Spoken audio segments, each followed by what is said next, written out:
Baby, what up? What My up? guy, what's up, man? It's an honor, man. Hey. You the man. I know you the man. You the man. You the man. You the man. You the man.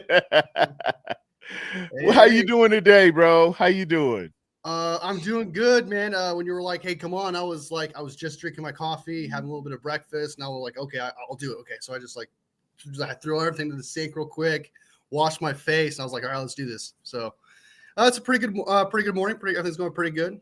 I saw your show earlier. It got shut off because you're showing the clips of. I was showing all the Brocks, man. They've been dogging my boy. I said somebody got to be out here and say, you know what? This is what I see. Everybody else sees limitations and they got their comments. I say, no, this is our guy. Yeah, you can talk about your children all you want. This is my son. No doubt. And as for us in this house, we shall worship the Lord. So, you know, I feel like I'm getting bullied a lot. I'm getting bullied. You get bullied for liking Brock Purdy? Is that what you're feeling like right now? Well, the people with the, you know, the nastiness, they'll say stuff like, oh yeah, he ain't this, he ain't that, he just ain't this, he ain't that. I feel like Brock's getting bullied. He's limited, he's little, he's got a noodle arm. And the way I came up, Wolfie, if I caught you bullying somebody, oh my God. Now hey, sometimes I bully my co-hosts, all right, but it works vice versa. It happens, you know. It's just now I can turn it up because I'm justified here. See, I'm who you call when you're getting bullied. I handle the bullies. All right, okay. And I'm gonna find out about you. Ain't but one way to stop a bully: punch him right in his mouth, and continue punching that punk until he shut his mouth. Fix your mouth.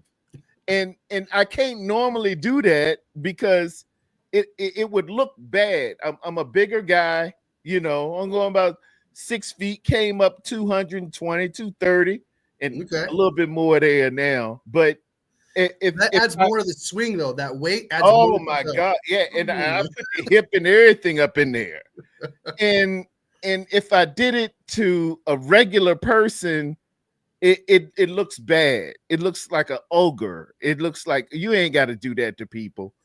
But see, when you bullying people, now they like, get them, Tarrerdome, get them. So now I'm justified.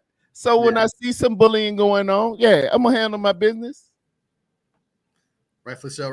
I wanted to say that you were talking about how Brock Purdy and what he did this year had 3,800 something yards or whatever. Yeah. Last year in 2023, he had like 4,200 yards or something like that. And it was exactly 4,280. You know how I know? You did your research. And that's Ronnie Lott and Jerry Rice's number. But go on. Is it? Oh, that's right. Okay. All right. Okay. I like that. I actually didn't know. I didn't pay attention to that. That's a good catch. But all I was going to say is if Brock Purdy actually played his 17 games, he would have broke that record of 42 yards because he averaged 257 yards a game last year.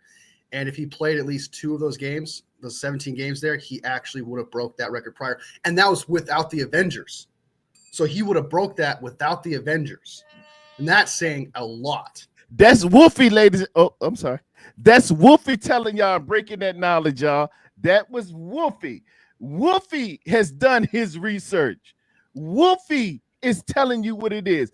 Hey, you've had to defend Brock too, man. I've had to do it too, man. I feel you. I know what it's like. Like you got to do your research and be like, hey, he was actually pretty good last year. He was incredible last year. He led in 30 plus passes on, and this is air yards because I know that content creator who talks about, oh yeah, this and that. What about air yards? He's getting rack yards. What about the air yard? I went to the air yard, people. I didn't even know that was a stat. That guy didn't do his research because the air yards are pretty good. Yeah, the air yards were very good.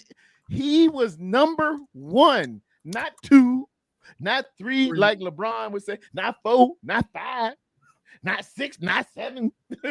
He was number 1 in air yards over 30 yards in the National Football League for the second year in a row.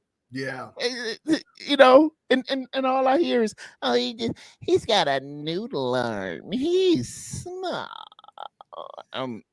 How do you know how often the ball's thrown past the 40-yard mark?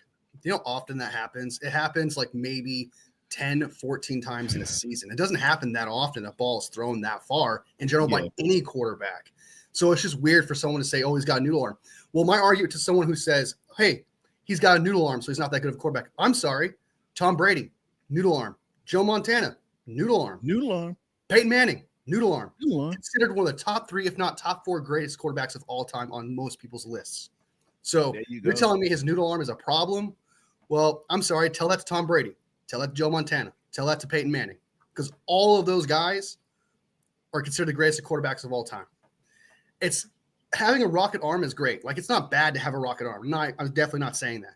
But you could definitely still be a great quarterback and be one of the greatest quarterbacks of all time with a noodle arm.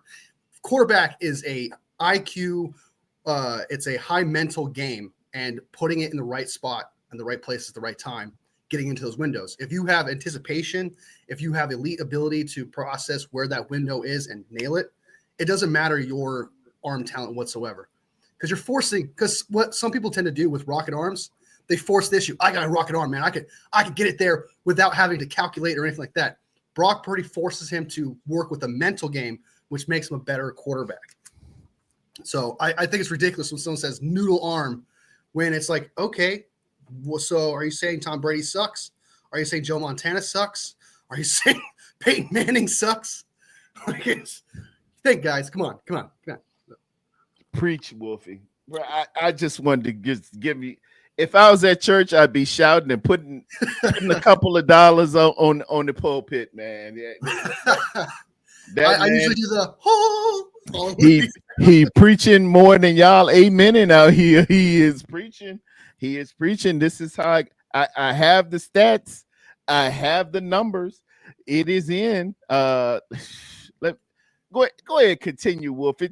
Tell them about your wonderful program. Drop it in the chat, man. Get Wolfie some more subscribers. Get me some more subscribers. Hey, man, talk about Wolfie. Wolfie is my guy, man. I just do 49er stuff, man. I just I make content every single day. I try to, at the very least, a short, or try to post on my community tab to try to keep everything going, so it's constant content.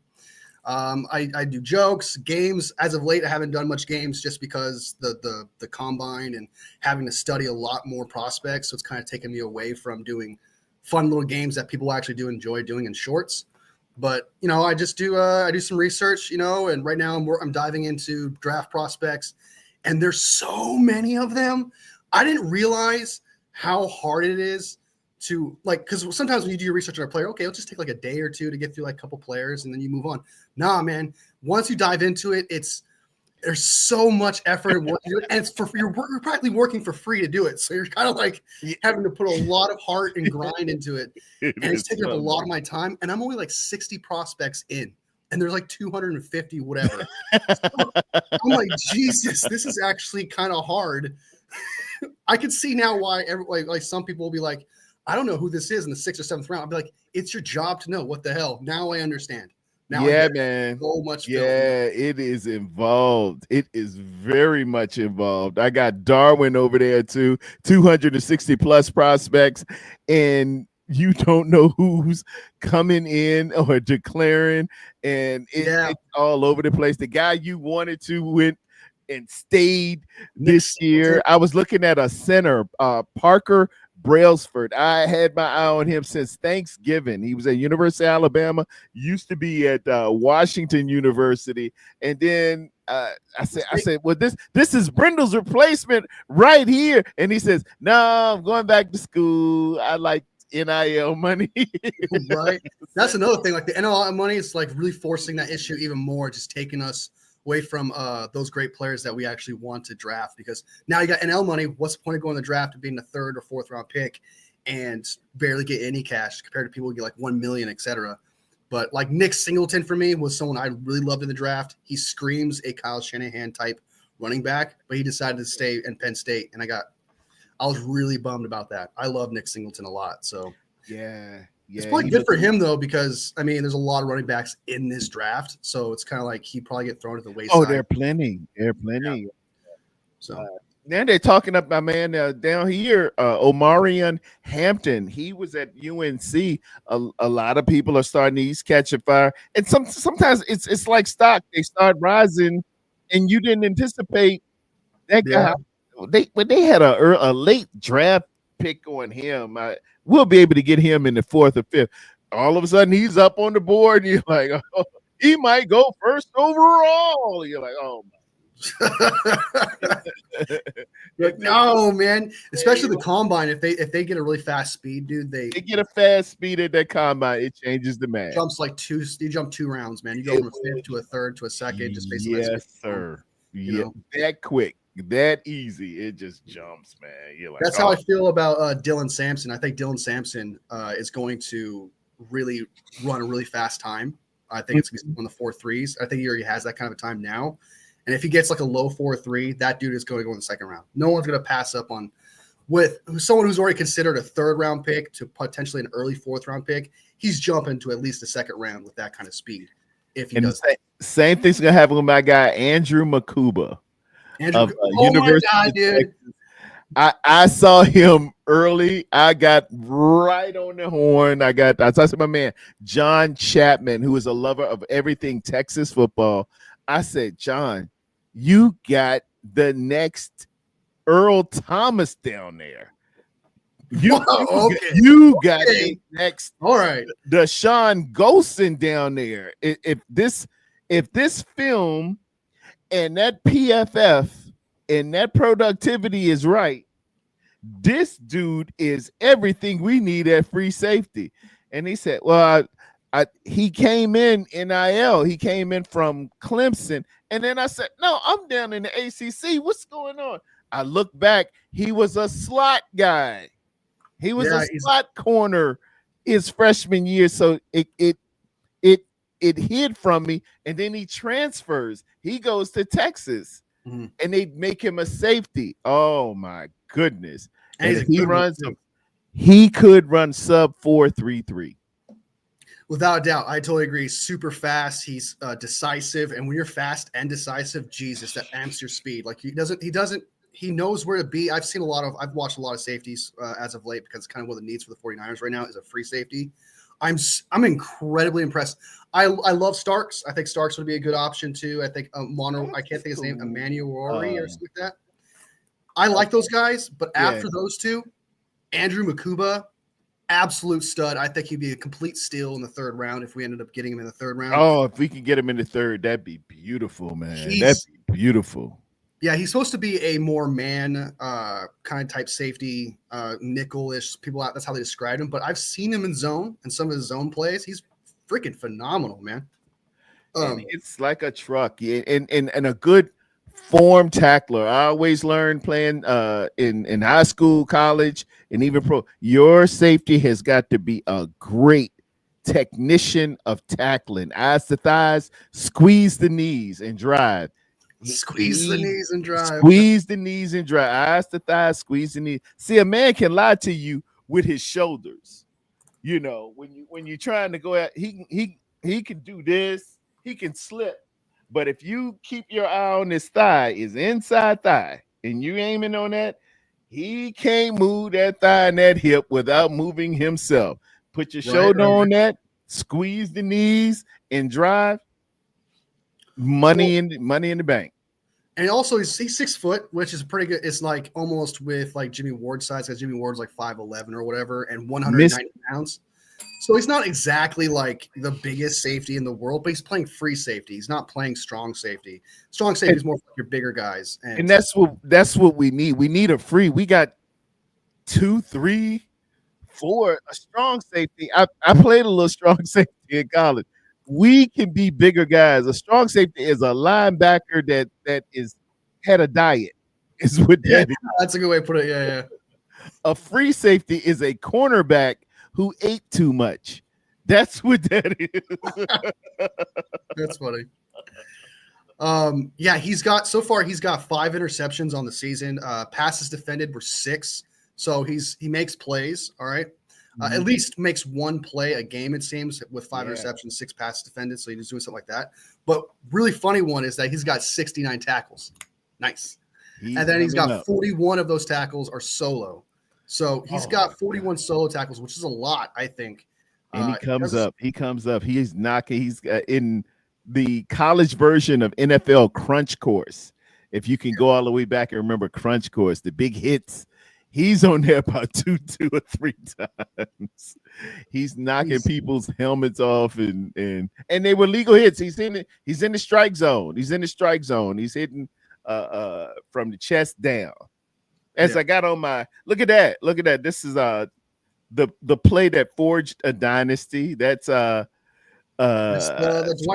sprint right option pass. Yeah, that's it. 1980, January 82 for all of y'all scoring at home if you want to be there. That would be good trivia for people in the chat there. I saw it right away. Once I saw the zigzag there, the line that zig, I was like, oh, that's the Dwight Clark. Yeah, there it is. Yeah.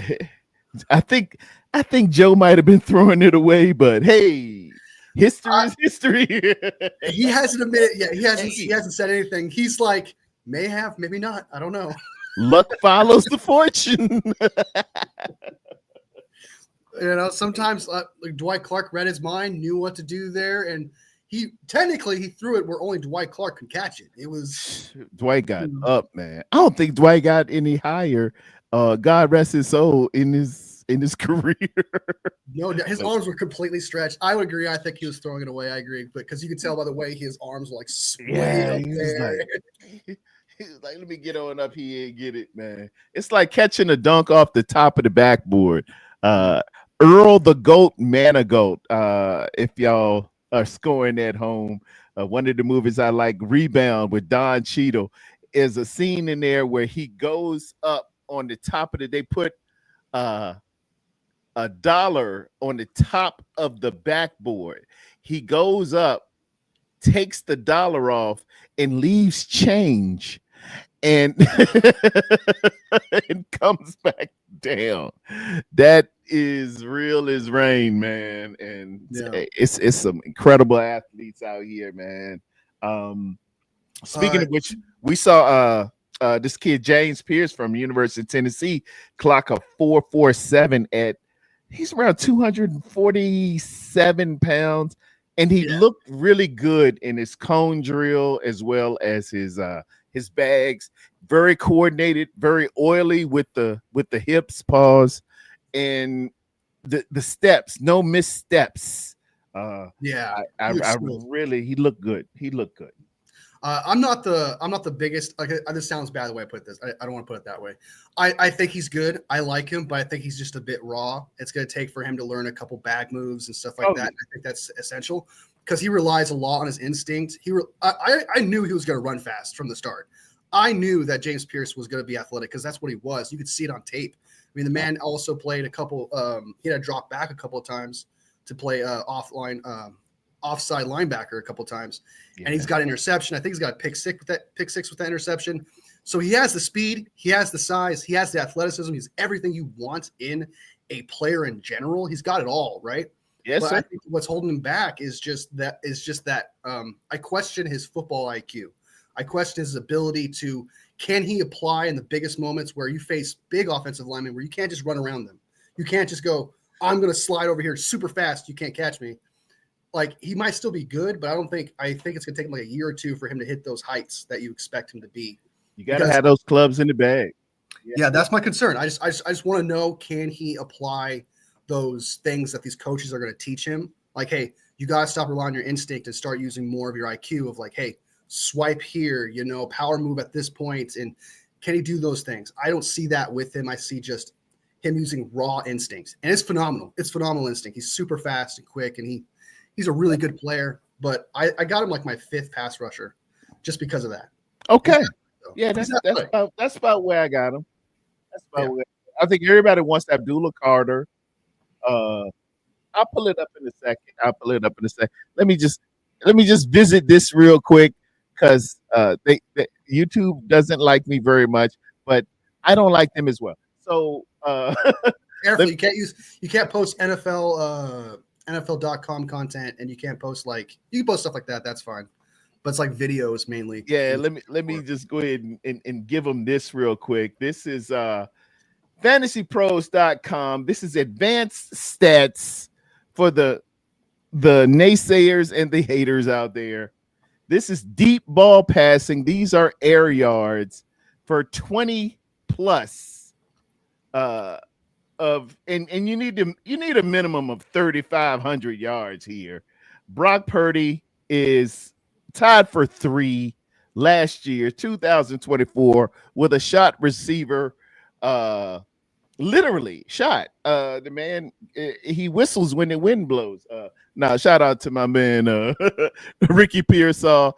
Debo Samuels was a little overweight, and Brandon Ayuk got hurt.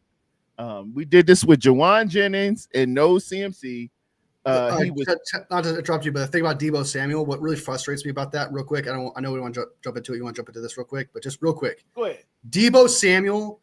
I was told in training camp by all these content creators, himself and coaches, that in training camp and preseason, that it's the best he's looked his entire career. Yes. He was super in shape. That was not the case. I was really upset because I was set up to believe something and my expectation was set somewhere. And when you watched it, the week 1 when he played, man, you could tell okay, that's just not true. It's just not there. So I just wanted to say that real quick. I absolutely hate when you brought Debo Samuel. Just kind of made me think of that. It did play itself out, man, because he was showing all of these clips during the summer of him working out and him getting lean, and he was showing Kyle, and I was depending on. I was thinking 2019 Debo Samuels was coming. Yeah, and that was what was being preached. Yeah. That's what was the praise. It was like, this guy is he's back, guys. Don't worry. He's doing wide back is back. But he's at volunteer OTAs, etc. He's putting the work in, and it's I know. And then he got that pneumonia in Kansas City. I think that really turned people off because they were looking forward to him really exacting revenge on Kansas City, and then he wasn't there, and they were like, "What? Debo don't talk to all that junk. What's wrong with him?" And then we later find out he had pneumonia, and you felt a little some kind of way, but still, it just got pervasive, and people just turned on him. My man Rod Callett was calling him Tyshawn. He said, "I ain't calling him Debo no more. He Tyshawn. He Tyshawn forever. Mama call him Clay. I'm gonna call him Clay. He Clay to me. He Clay to me." That's funny. Real quick on the air yards, man. Looking at air yards, because I know everybody want the air yards. It don't matter if you just throw it in the yak, because that's the Avengers there. But air yards plus 20 yards in the air in deep ball passing. There are 3 names above Brock Purdy. Josh Allen, who's recognized as number 1 or 2, depending on how you tell it, in the National Football League. MVP. Jared Goff, who had Ahmad St. Brown, and Sam Darnold, who was actually with us, but it makes a difference when you're throwing to Justin Jefferson, Neighbors, and a plethora of other wide receivers, and Addison. It does make a difference, folks. It does make a difference. They're the only 3 that were above him in 20 plus. Let's see. You want to know the thing about those 3 real quick, though? You want to know the thing about those 3? Go ahead. Darnold had a top 9 offensive line at best. Yes. Jared Goff had a top 5 offensive line.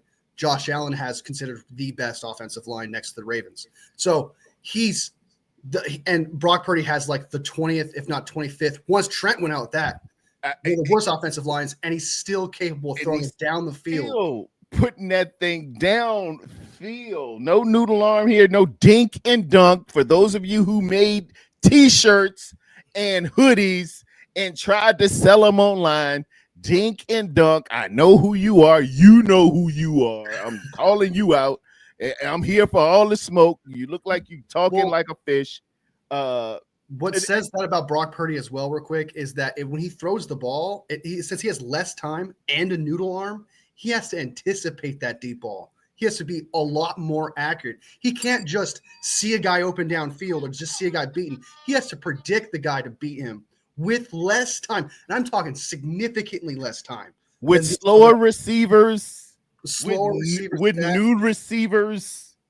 That's Brock Purdy getting it done. That's Brock Purdy getting it done. And that's just the 20 plus. For 30 plus, ladies and gentlemen, 30 plus, number one in the National Football League, Brock Richard Purdy, born 27 December 1999, as Prince would say. His middle name is Richard? I didn't know that. Middle name Richard. Yeah. Okay. I think I saw that somewhere on there. But kind of a dick. But and that what they used to call him, Big C Brock. that actually makes a lot more sense now. That makes a lot of sense now. Okay. That's even a better name now. Okay. That's even bigger. Yeah. Yards in the air for receivers or for a quarterback who you need to at least qualify. Some people are 100%. Look at Nick Mullins. He's at 100% with 20 yards in the air. But he ain't throw but 2 times. He attempted 2. No, we need people who at least threw this thing 3,500 yards. Brock Purdy is number 2 behind only Lamar Jackson.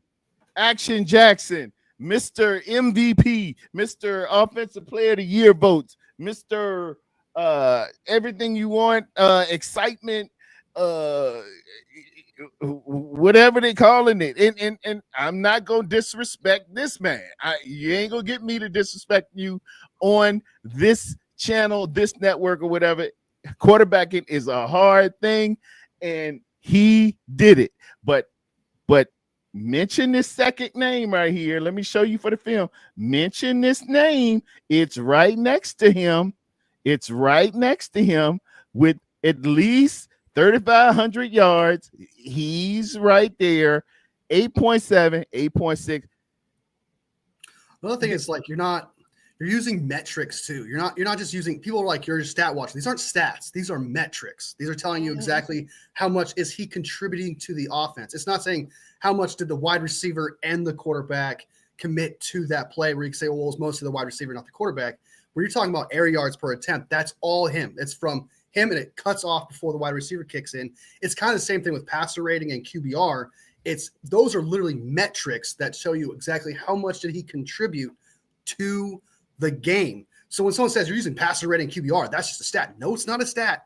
It's a literal metric to separate everything else that supports him and says, hey, this is him doing this. There it is. Metrics are for. They're called metrics, not stats. There it is. There it is. Thank you so much, Wolfie. I needed that, man. As Silly would say, I was feeling mighty bad, Miss Silly. But my man coming in here telling you what it is. So for all of you sitting on those TV shows, for all of you looking like Gallagher, for all of you that need your edge lined up, for all of you that used to give people crazy work, I am here for the smoke. These are my stats. This has happened. This is real. This is tangible. This is what we can lay our head on. This is fact. Don't hate, merely participate. And if you call it names, I'm gonna call your name too. Hey, you know, I'm a big fan of Public Enemy. My man Chuck D. Thank you, Chuck D. Carlton Ridnour. tweeted me and said, "Hey, you can use Welcome to the Tarrerdome in your opening." He said, "You two might get funny, but you tell him I told you could use it." Hey, he has a lyric in there. He says, "Known as fair square throughout my years, so I growl at the living foul. Black to the bone, my home is your home, but welcome to the Tarrerdome. If you live in foul, I'm growling at you. You know who you are. Come see me. Hey, the network's open. I'm easy to find. You send it to them. I got the facts to sustain it. Stop talking about, I don't think he deserved the money. I don't like how they giving their money away. He would, and you're not even a San Francisco 49er fan. You don't even know nothing about San Francisco. You never been to the Bay. You ain't never been to the Stick. You ain't never been to Levi Stadium. You ain't never felt the heartache of losing in Louisiana. You never went to Miami and felt that heartache of losing a Super Bowl. You ain't sharing in none of this stuff, but you got something to say about my team and my quarterback? Fix your mouth. I don't come to you talk about Philly. I don't come to you talk about Buffalo. I don't come to you talk about Green Bay, who we vanquished in Green Bay. I went up there, did it. That's for you, Mr. Receiver, on that show too. I saw that too. So come see me. Come see me. Yeah, I talk shit about Hurts though, so I can see. So I talk about those guys, so I guess I can't really say don't talk. I like Hurts though, man. I do. He's not the most talented and gifted and overwhelming guy, but he stays on an even keel. He's got a Eli Manning feel about him that he doesn't get rattled, and you ain't gonna see him too high. He's just gonna stay right there, good and steady. Him and Brock they share about 25 of the same traits I put out a long time ago. They're very, very similar guys. Hard, brother. You and I just are going to disagree so hard about Hurts, man. They are really, but I'm here for that argument too. And it ain't gonna be an argument. I'm just gonna go ahead. Give me your take on Hurts. Give me your take on Hurts. All right. So how I feel about Hurts is he is okay. I'm not gonna say he's a bad quarterback. I have him between 10 and 12 kind of ish quarterback. People are talking about how like he's elite now. People are saying he's top 5. You gotta make him elite now just because he won the Super Bowl and he's with Mahomes. But the same argument that people made about Brock Purdy not being good or great or anything like that was because he had the Avengers. Jalen Hurts literally has a better roster than Brock Purdy did in 2023. True. Jalen Hurts in this year has had the best offensive line, a historically one of the greatest offensive lines in NFL history. He has had multiple times of have like 5 to 6 seconds, 7 seconds worth of time to drop back and read the field, right? He has Dallas Goedert's a top 7 tight end in the league. He has the best, a future Hall of Fame running back that some people will consider a top 10, maybe in the future, a top 5 greatest running backs of all time kind of type argument running back there. Has the best, in my opinion, wide receiver core. I think it's better than Bengals with Higgins and Jamar Chase. I think it's better than the Vikings with Jordan Addison and Justin Jefferson. I think he's got the best wide receiver core. So he has the best wide receiver core, the historically great offensive line, the best running back in the league, a top 7 tight end. That is a recipe for any quarterback who is top 10, top 12 to win a Super Bowl, regardless of who you're playing. You have a God tier offense. It literally does not get any better. Howie Roseman should have won Super Bowl MVP, if you ask me, because a wonderful that roster. Yeah, that roster is insanely good. That defense was number 1 in the league.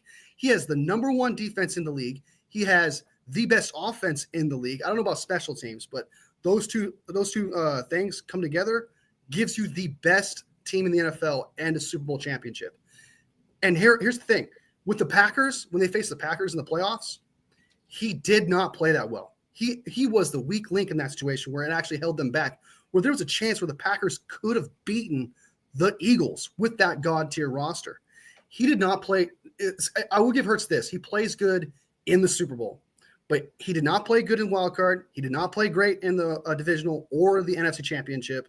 I think that was all defense in that situation. But in the Super Bowl, I'll give him props. He played really good in the Super Bowl. I'll give him that. But you have a God tier roster to bring you up and put you on a pedestal. So I get a little frustrated when someone says Brock Purdy's bad, but yet Hurts, who has a significantly better offense, gets praised to be a top five elite quarterback. I don't understand that at all. And so kind of coming back to it, Hurts in the passing game right now, with all of his God tierness of his roster, Brock Purdy still has a better QBR this year than Jalen Hurts did this year. Jalen Hurts has is 10th in QBR. Brock Purdy was 7th, and Brock Purdy had nothing to work with. I will give him QBR rating. The passer rating for Jalen Hurts was 5. He was 5th in passer rating, so I'll give him that, while Brock Purdy was 13th, right? Air yards per attempt, Jalen Hurts was 3, while Brock Purdy was 8th. Again, considering what you're working with here. I will give him, but that God tier roster makes him rise. Now, let's go over to 2023, where it really matters. We're like, okay, so you're saying that Jalen Hurts didn't have any stat number 1 at all. Jalen Hurts with a God tier roster from offense to defense did not have a God tier roster.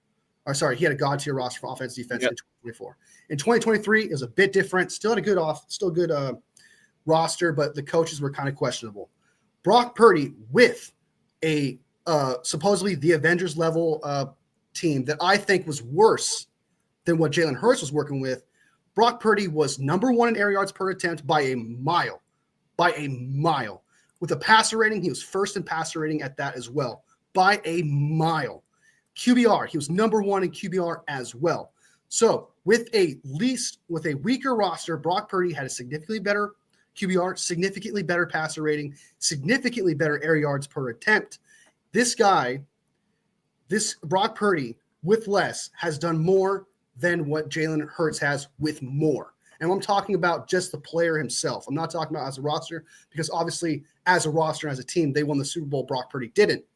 But that's what I'm trying to tell you is like his roster was the best wide receiver core, the best running back in the league, and that offensive line is a really kind of like if you give Brock that offensive line to work with, I think Brock would do significantly more damage than Jalen Hurts did. And keep in mind, in 2023, Brock Purdy, and I checked every rating out there, the best rating his offensive line got throughout the league in all stats was 16th best offensive line. So he went from 25th to like 20 to 16th range top offensive line, while Jalen Hurts has the number 1 offensive line, giving him more time to throw the ball. And when you mentioned that Jalen Hurts has he could process better and stuff like that, I disagree, because we all remember when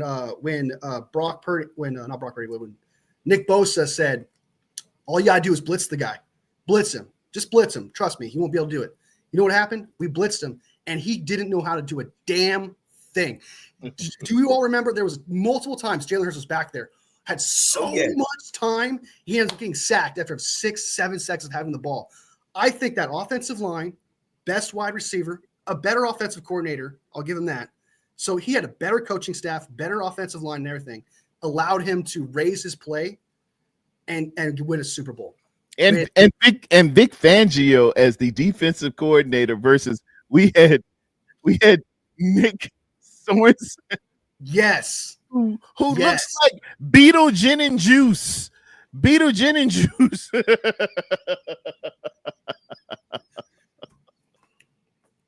So, hey man, you made incredible arguments.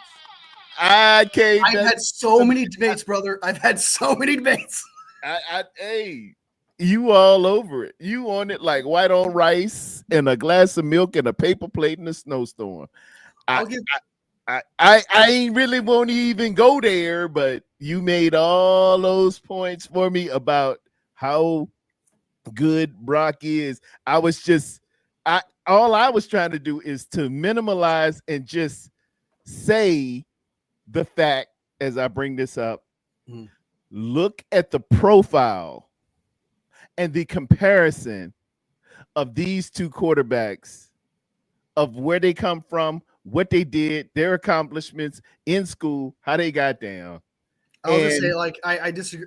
You're right. You're right there. You're right. You're right about this. Like, this makes sense. It is just uncanny. Both had early playoff success, went to a Super Bowl. They are the same age. They're relatively the same height and weight. Both fathers involved in their development as former baseball pros, as coaches, as their touchdown to interception ratio in college, their percent in their senior year in college, their record, one loss one loss in a game as a starter, one loss in a game as a starter. I think this was done a couple of years ago when I first noticed the similarities. Both were Big 12 guys, both recruited by the University of Alabama.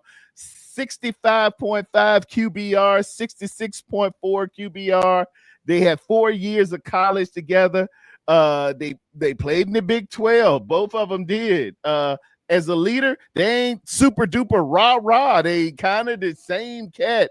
They're humble. Their spirits are their humility is high. They were both multi-sport guys coming out of high school. Their profile, one was a 3-star, one was a 4-star recruit. Their percentages in college, 67 compared to 65. Their touchdowns, and my matrix guy, Brock threw 80. I think Jalen threw 81, or it's vice versa, but they threw the same amount of touchdowns. Their arm lengths are 29 inches. Both hand sizes, one 9 1/4, the other 9 3/4. Their 10-yard splits on the 40. Brock is at 155. He's at 1.6. So it's just a quick 10 yards and get down. They are both agile in the pocket. They both are believers, men of faith, men of God. I like that about them. Both had a great running back, offensive player of the year. Both had an all-pro wide receiver. Both had great defenses when they went to the Super Bowl. We're talking, in essence, profile-wise, about the same guy, but you telling me he's noodle arm, he can't do this, he's not that, he ain't worth this money, and he ain't worth that money. But what is it jading you? What is it that you see on the outside appearance? It is ungodly, because God says in his word, the book of Acts, around the 17th chapter, God is no respecter of persons. It's about the spirit of the man. And then in the book of 1 Samuel, he says God looks at the heart, while man looks at the outward appearance. You got to look at the crux of an MFer. You got to look down and see the effects that somebody is having. That's what you got to look beyond what you are visually seeing. You got to walk by faith and not by sight, young people.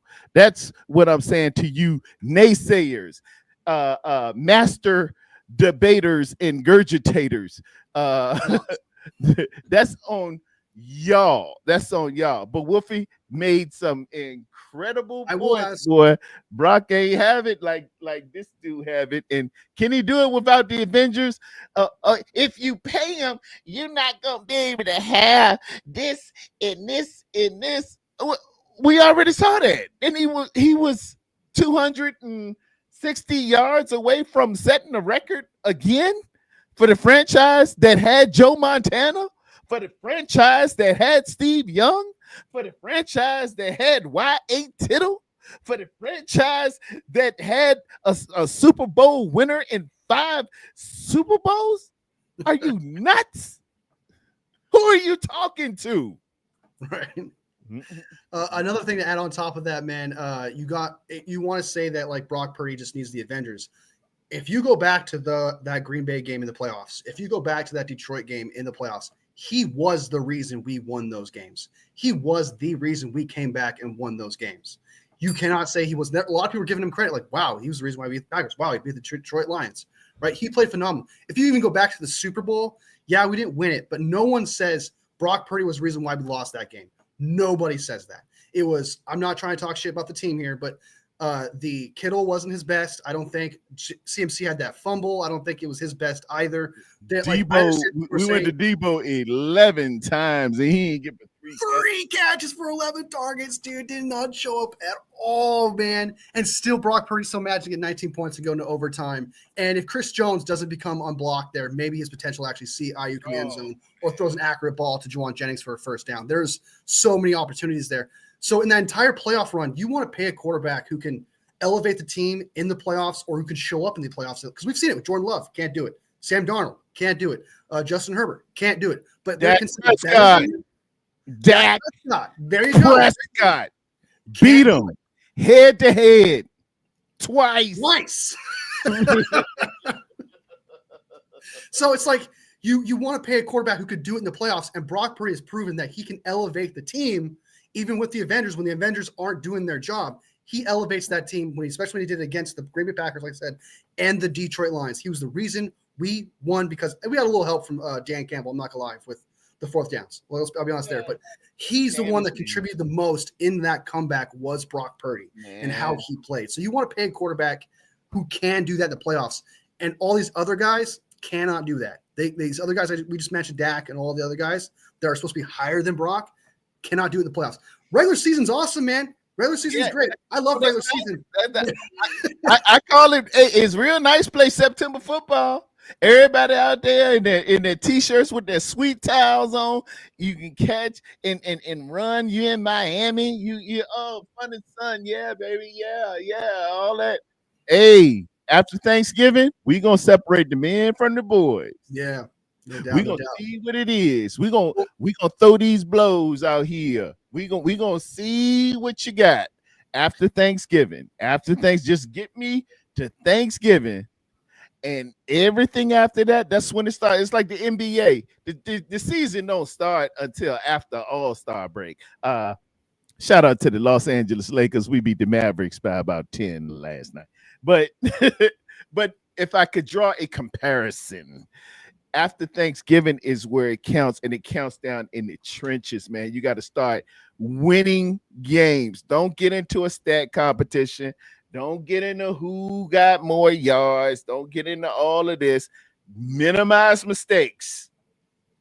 Run what you run and run it best.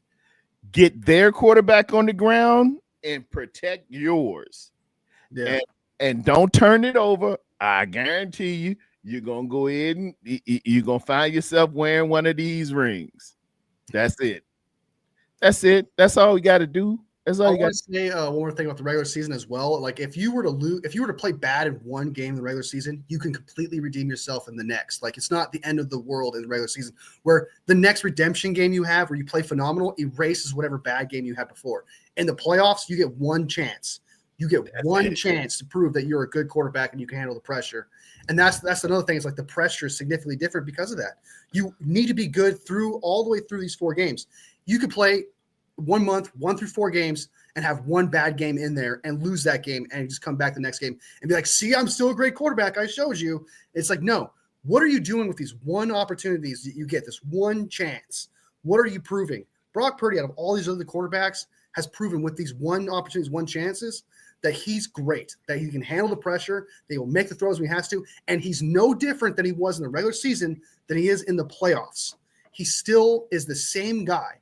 And that is something that you want to see from Brock Purdy. It's kind of why I trust him to give him the money, is because not only has he proven that these other guys who've gotten their money has not done well in the playoffs, he's done significantly well in the playoffs. And if he can handle that kind of pressure, all the money and whatever, he handles the playoffs well, he's going to handle the money well. Not to mention he comes from a wealthy family who owns a farm, et cetera, and all that. So he knows what it's like to be rich already. So the guy you're getting who has money is already Brock Purdy. So I'm not concerned about him getting money and suddenly he's bad, right? He's going to be that guy still. He's still going to be phenomenal. And I'm going to pay him based on what he does for me in the playoffs, not what he does for me in the regular season mainly. I'm going to do what he does for me in the playoffs more so. And with that being said, better than Tua, better than Justin Herbert, better than Dak, better than a few of these other Jordan Love, for example, who's been rated better than him, right? Yeah. There's so few quarterbacks in the playoffs, and Brock Purdy's proven to be a playoff quarterback. So you pay the man for being a playoff quarterback. If Brock Purdy wasn't the reason why we won playoff games, I would see why people were concerned. Like, hey, he was probably carried or whatever. No, Packers game, he was the reason why. Lions game is the reason why. His rookie season, some people want to say that he just did the right things. No, it doesn't get any more pressure as a rookie going into the playoffs and having to win playoff games. Okay, it doesn't get more pressure than that, and he still showed up and played really, really well. And you pay him for that. You pay him for his ability to win games in the playoffs. There it is. That's what counts, man. That's what counts. We got Juan. Not sure if they discussed it, but Makuba was interviewed by the Niner. He was. I think Tarrerdome brought him up in the stream a while ago. I love some Andrew Makuba. Makuba Gooden Jr. I do, man. This dude just it was, and it could be my 49er essence. I just saw him and Mustafa. It reminded me in my mind of Deshaun Golston and Dante Hittner. Oh shit, that's classic. It just flashed. I could see these two in that backfield. And sometimes, man, the great Sun Tzu, one of the authors I love so much. He wrote a book called The Art of War. And wars are won before the battle even begins. When you can scare the hell out of people before you even play the game, you already won. And these receivers, believe me, if I had Makuba and Mustafa back there, God, that does sound amazing. Like they like, hey man, don't throw that bang eight, don't throw that over route, don't throw. The thing about Makuba, man, he screams 49er, dude. He screams like there's just like the perfect piece what we need. There's like nothing, like when it comes to like Billy Bowman Jr., who I like out of Oklahoma, and the rest of the top safeties in this draft. Makuba just screams 49er. He screams what we need in general, which is the speed and the decisiveness, compared to like where you have Mustafa and Jair Brown who could play in the box or nickel, etc., covering the safeties. You need a guy who can go from, okay, who is I see two guys doing go routes on each end. Who am I going to have to go to? He's the kind of guy like, okay, this guy beat this dude, I'm going to go over here.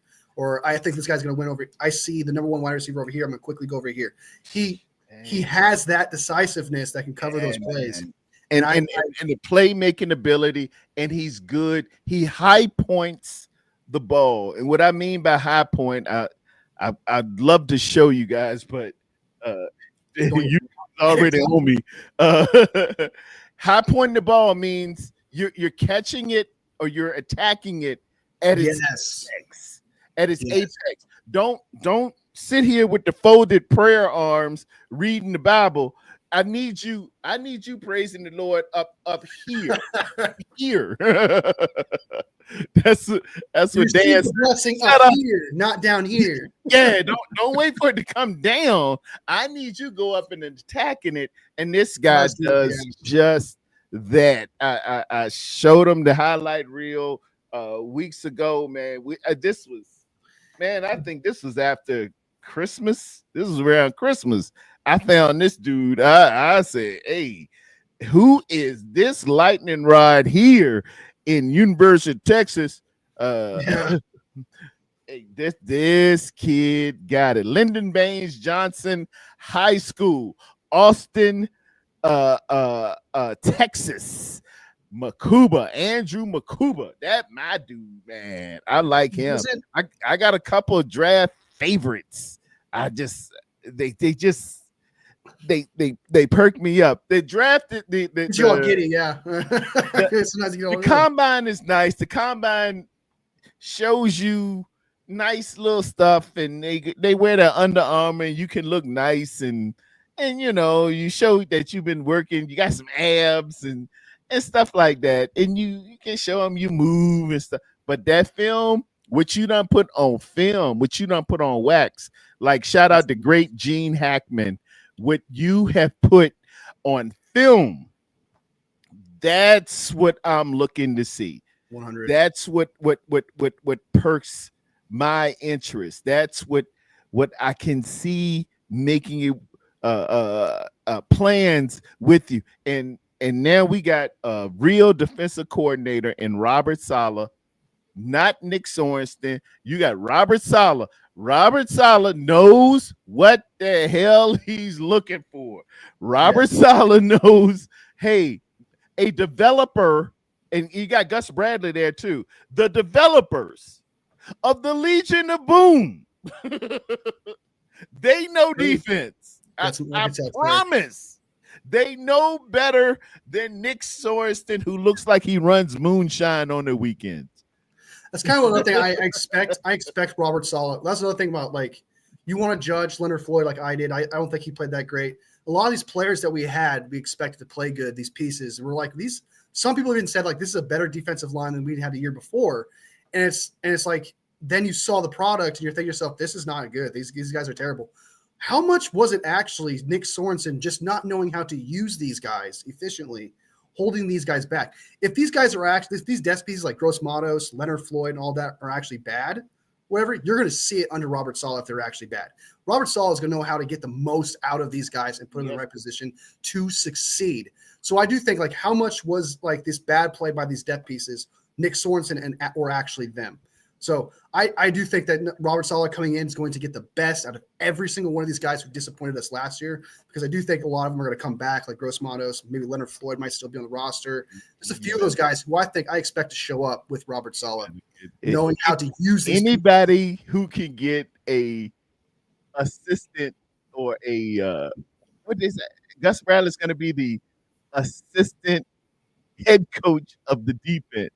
That means that you have a head coach of the defense. I've never even heard of that, but it is fitting. It's perfect. Robert Saleh, because he got 8 kids. You know, you need that paper, man. Make your pay. Hey, look at this. I got hey, Jim Everett the Great is here, ladies and gentlemen. Jim Everett, you still living in delusion land. Jim Everett, I knew I was going to hear you because y'all signed Matt Stafford back. I didn't hear nothing. You was as quiet as a mouse pissing on cotton for you. You was, your bunghole was about that tight when at the thought of thinking Jimmy G was gonna be your starter. But the moment the news comes out about Matt Stafford, here you come, Jim Everett the Great. You're always welcome, Jim Everett the Great. I am nothing without my haters. Thank you, Jim Everett the Great, for please. You're not haters. You're not doing it right. Subscribe. Tell all your Rams fans, all your Rams buddies, which, you know, is a little suspect at that. Come tune into the Tarrerdome. And Wolfie, my man Wolfie's here, boy. I feel like I got some back today, boy. Wolfie, you know, you go to the club and you ain't worried about nothing, man. You got your boy.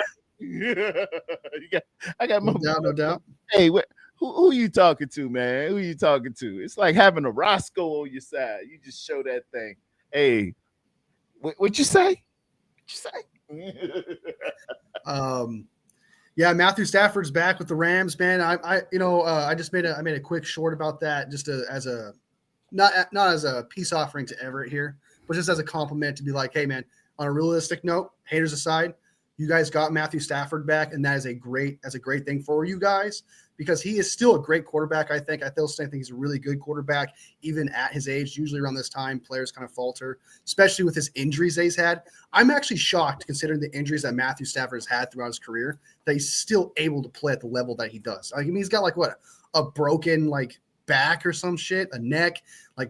I think, what did he have where he tore his shoulder or something like that and still threw a ball? He's tough. He's tough. Hey, he's tough. He's tough, man. He played Cleveland years ago. I was talking about it when he was with Detroit. He's a tough cat, man. That's Matt the Cat. We had a commander back in the day named Matt the Cat. What was his Matt the Cat? Matt the Cat. What was his last name? He was a captain. Matt the Cat.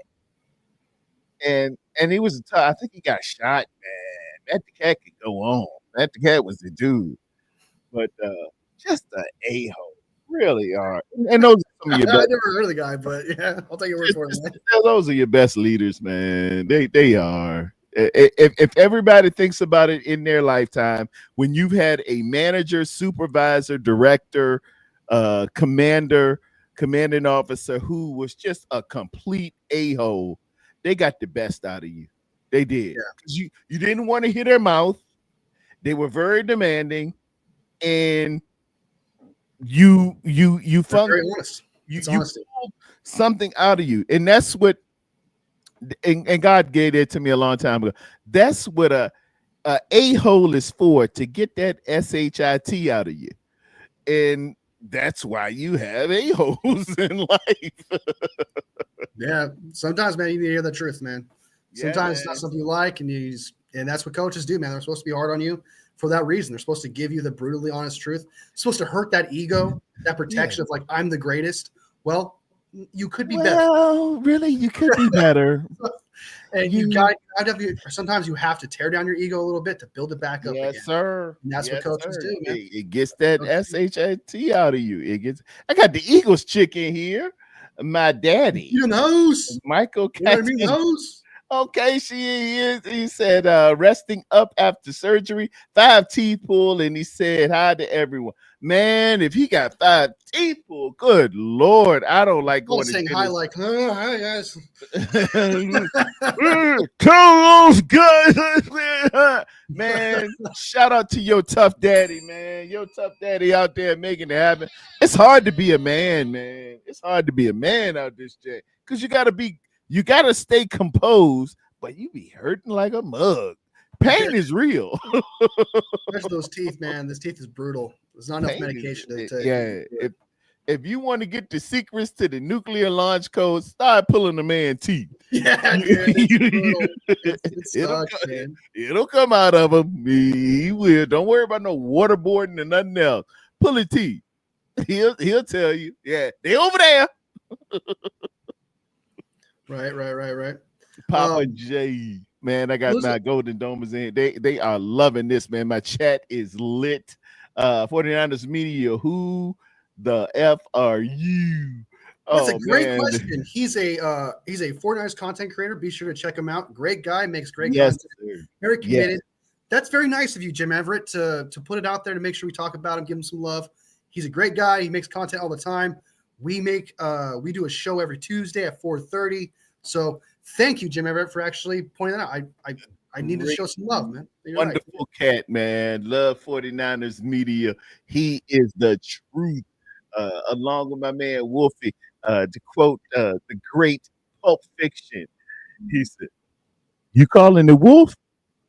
You feel better now, MF?" That's all you had to say.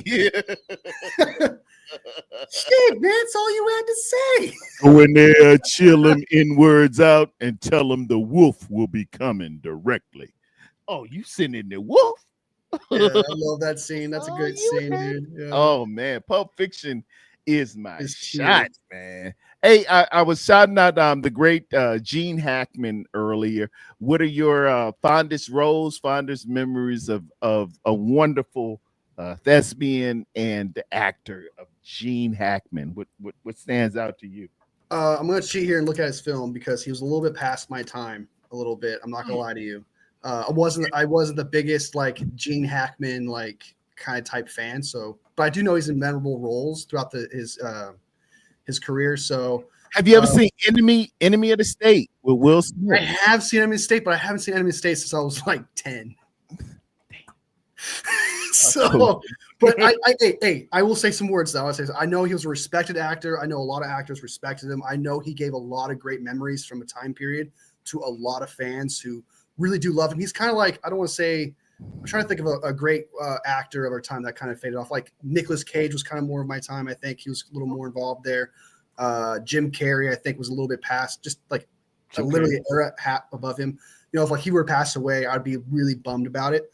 I know Gene Hackman was a legend among a lot of fans and stuff like that. So I do respect what he did. I do like his voice. I thought his voice was powerful. Oh yeah. He liked. So yeah, he was a good guy. I know that he was in Superman, and he regretted doing that. But Miss Desmarker, get in here. I've seen all the memes of that. Oh yeah. So Have you ever seen Hoosiers? Hoosiers? No, but I have heard of the film. That I'm actually looking right now at his filmography, and it's like I Wolfie, haven't seen Welcome to Mooseport. Gotta haven't seen Runaway Jury. I've seen Behind Enemy Lines. I didn't know he was actually in that film. 21. Bat 21 was so dope, man. It was during Vietnam, and his love of golf and the golf course. He was behind enemy lines. He gets shot down, and at Bat 21, he has to tell them where he is, not break radio silence. In the military, it's radio. You can't give away the coordinates. So what he does is saying there's a golf course in a fort on this place. He plays that golf course a lot. He knows that golf course up and down. He would say, I'm now at the 5th hole on, for me, it's Fort Rucker, red course, blue course, white course. I'm at the 5th hole on Fort Rucker. It's a dog leg right, and I'm at that sand trap. Can you get supplies to me right now? And the way he communicated in Bat 21 was so similar to how I would have done it as well. Being a golfer, he's just so dope, man. He was just Brill on Enemy of the State. He was, you ever seen Crimson Tide with him and the great Denzel Washington?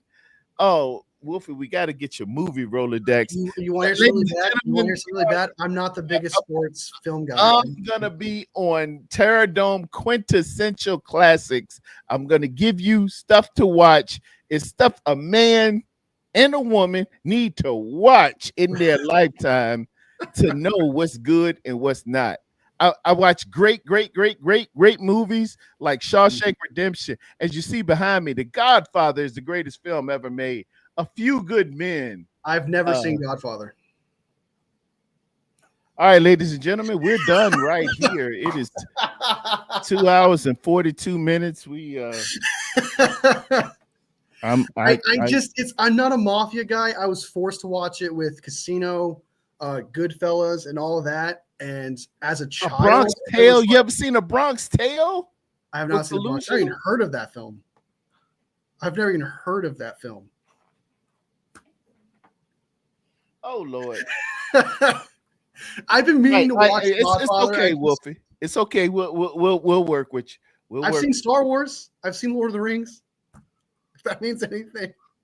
I am film cultured. I worked at Blockbuster for 3 years. Okay. Are you kidding me? You worked at Blockbuster? I don't do mafia films, man. It's not. I don't like mafia films. Never been a fan. Never. It's never. You ever seen New Jack City? I never even heard of that film. Oh. I'm just like stabbing you right now, dude. Just twisting your heart. Okay, let's move on. Let's move on. I've seen a lot of great films, man, and I've seen a lot of older films in the past. Like my favorite. I'm just to throw it out here. I do watch older films like that. Like I have seen Psycho. I've seen Planes, Trains, and Automobiles. That's one of my top 10, top 5 greatest comedies of all time. Things like that. But more of a comedy, action kind of type guy. I've never really been a mafia film dude. All right. Coming to America. I need to watch it. Have you ever seen Coming to America? I have seen it, but I was like 10. I was really young. So I don't remember it as much. Friday. Have you ever seen? Yeah, of course. Oh, yeah. That was like a staple. Okay. Growing up, that movie's fucking hilarious. These films that every time I come in here, you eat all food. The films I'm coming at you with are the Friday of films. Okay. Of all films. So we got to get you to look at my boys. The Golden Domers are saying, oh my God, Tarrerdome. they know the deal. He worked at No Wonder Blockbuster folded. Wolfie did. I got a lot of credit, man. A lot of people love my recommendations, but I never could recommend Godfather, to be honest with you. Oh my God, man! You gotta have the Godfather. Friday though, I watch Friday. I'm a big Friday guy. I can watch Greatest that film Friday. ever made, The Godfather. Greatest film ever made. Yes, that's saying a lot, brother. That's saying a lot. Yeah, and I'm willing. Are you counting the entire series, or you just caught? Because I heard Godfather. If you go to every, and then they fumbled with the third one. Oh, God! We ain't saying nothing about the third one. Don't talk about the third one. Doesn't exist. But Godfather and Godfather 2 are really going to be mentioned as cinematic masterpieces in probably 90% of your greatest films ever made. Everybody probably will attest. Everybody worth their salt probably will attest. Well, some people say that Citizen Kane is the greatest film ever made, but I'm not watching. Citizen Kane was very, very good. It was it's still good to this day. I've never seen it. Yeah, it was good for its time. It was so groundbreaking in.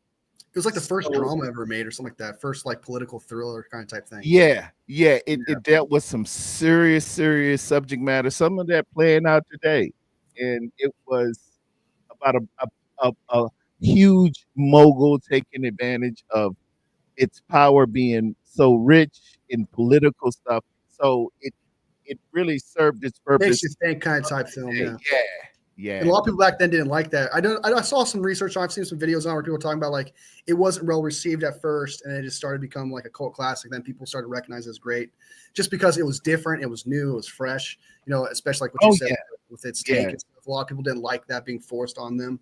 That like I've heard things like that, but then people just recognized how great that film actually was. So and sometimes films are like that. They have to marinate on people for a little bit. They can be before their time, and that's what Citizen Kane was. It's kind of like cooking a wonderful spaghetti, and it gets better after the second, third day because the juices and the oregano melts into it and emulsifies, and then you heat that thing up, and you said, "Dang, he put Parmesan in there. Didn't he? Is that paprika? Is that paprika?" Yeah. Little things that catch you off guard. Yeah. It hits you later on. You're like, I didn't taste that first time. Well, I mean, may have not seen The Godfather or anything like that, but I've seen Gone with the Wind. Gone with the Wind is a classic. I've seen The Notebook. Classic. The Notebook. Your wife made you do that. That was actually my sister. Your wife made you so you watched The Notebook. That guy was creepy, man. The original guy, the guy she's supposed to be in love with, he's creepy, yo. Dude, he did some predatory shit in that film. I'm not gonna lie to you. But that was James Garner, man. Yeah, your wife got you in that Notebook. Yeah. That's caught many a man. But it was good though. No, the one that I was forced to watch Beaches. It was the one before Notebook. It had Mandy Moore in it and a really other actor in it. I can't think where she has cancer and she ends up dying at the end or whatever. Beaches? Watch that. No, it was like not Remember Me, but it was like A Gift to Remember or something like that. It was something, I can't really describe it, but there's a few like rom-coms I was forced to watch in there. And I'm not gonna lie, I may have cried a little bit. I'll be honest. Oh yeah. It's cool. Movies, man. That's cool. It's certain movies a man is allowed to cry. Have you ever seen Brian's Song? Brian's Song. That sounds familiar. I may have. I've seen a lot of films, so the original Brian's Song with Billy D. Williams and James Caan. Sounds familiar. But Godfather was so incredible because it's so fraternal, it's so spiritual, it's so well written. It's Francis Ford Coppola's. It is Marlon Brando, Al Pacino, James Caan. It was peak Al Pacino. I've heard. Marlon Brando. Yeah. Yeah, it was Brando coming back, and it was Al Pacino starting. They didn't want Al Pacino in there. I see a lot of Brock Purdy in The Godfather.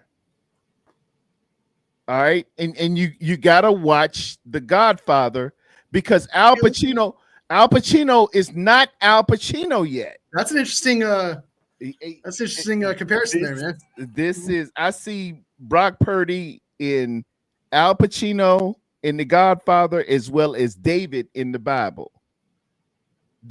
He doesn't look the part to most people. He ain't there yet. I thought he was more like Vince Vaughn in Wedding Crashers, but that's just me. Okay, but let me cook a little bit here. All right. See, the story of The Godfather is involving a young Al Pacino who at the time was just this stage actor on Broadway. He's not Al Pacino yet. He didn't do Serpico. He didn't do Scarface yet. He didn't do Sin of a Woman yet. He's just this young kid. Godfather's bad? I've never seen Scarface.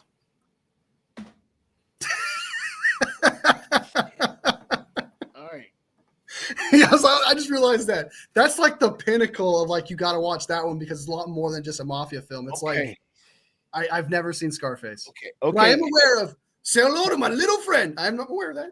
I'm aware of that. Okay, have you seen Heat with Pacino and De Niro? Yes, I have. Okay.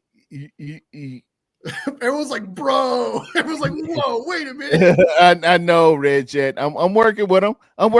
He's gonna be all right. Of course, I've seen American Pie. Who hasn't seen American Pie? We're gonna work with him. We're gonna work with him, and y'all gonna see. We got all. I'm gonna show you how a coach does it. All right. We got the raw talent here. We're gonna bring them along, and you're gonna see. It might take a little bit. Has he seen Power? Oh man, they going. You don't watch Power. I know you don't watch Power. Okay. I know. What's that mean, man? I know you don't heard of that film, dude. Turning on you. I got a lot of people questioning. Like, y'all give him a break. This is Wolfie. Wolfie younger. How old are you, Wolfie? You ain't but. I'm 36. He 36, y'all. He 36. A lot of us are 40s and more. Rod Cali coming in. How old are you, Wolfie? I just asked. He 36. He 36. Let's work with him. It's just I know what film I want to sit down and just watch for a certain amount of time, 2.5 hours, and that is just Scarface and Godfather, those kind of type films. And not to mention Scarface. I want to throw this out there. Scarface, growing up, was really thrown in my face a lot in high school. A lot of people had the shirts and was like, that movie's the greatest thing ever. And I was just kind of like, I felt forced to have to watch it. And I had like this really weird little rebellion in me, be like, I'm not watching. Jules says, I'm 23. I seen The God, Bob. Bro, you've seen all the Mad Max films from what I saw in your comments and The Warriors. Sounds like you like classics. That's different. You're a classics kind of type guy. I can tell. But we're gonna work with him. Guy. Throw out comedies. Throw me out comedies. I know them all. Uncle, John Candy films, Friday comedies. Rod Callis says, "Have you seen White Men Can't Jump?" I have not seen that film. I'm not a basketball guy either. I know this is really bad. It sounds bad that like I don't like movies and stuff like that, but it's just I'm just very. I know what I like, man. I know what I like films. Has he seen The Goonies? When I was like 7, I haven't seen The Goonies since I was like 7 or 8. It's been a while. I see some clips on TikTok every now and again. What about Mighty Ducks? You seen Mighty Ducks? 7 has been a while.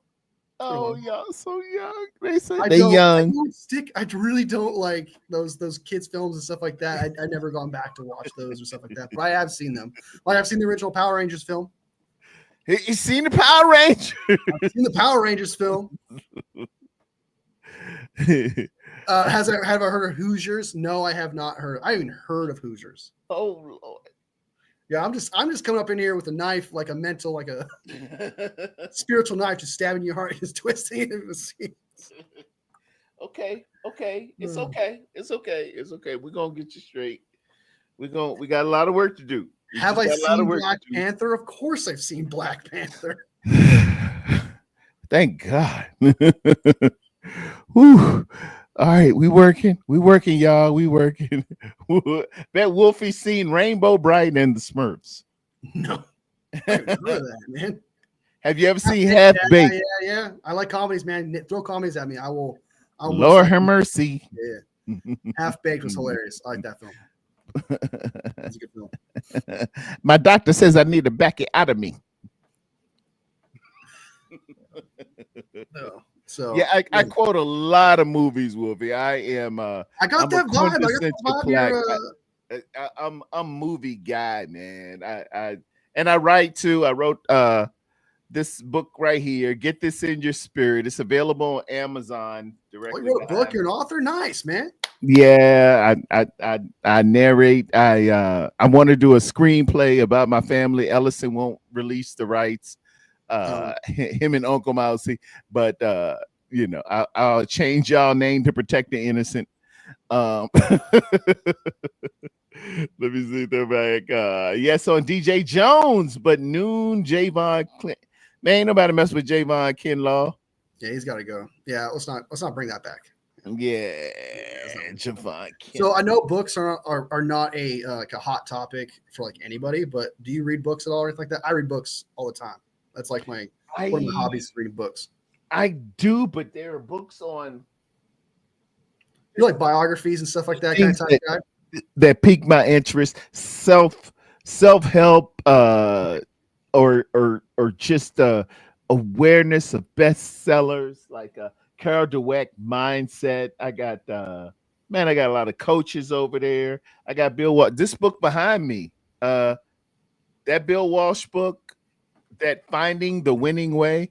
I am not going to tell you how much I paid for that. It is probably some triple digits in there, I'm sure, based on that reaction alone.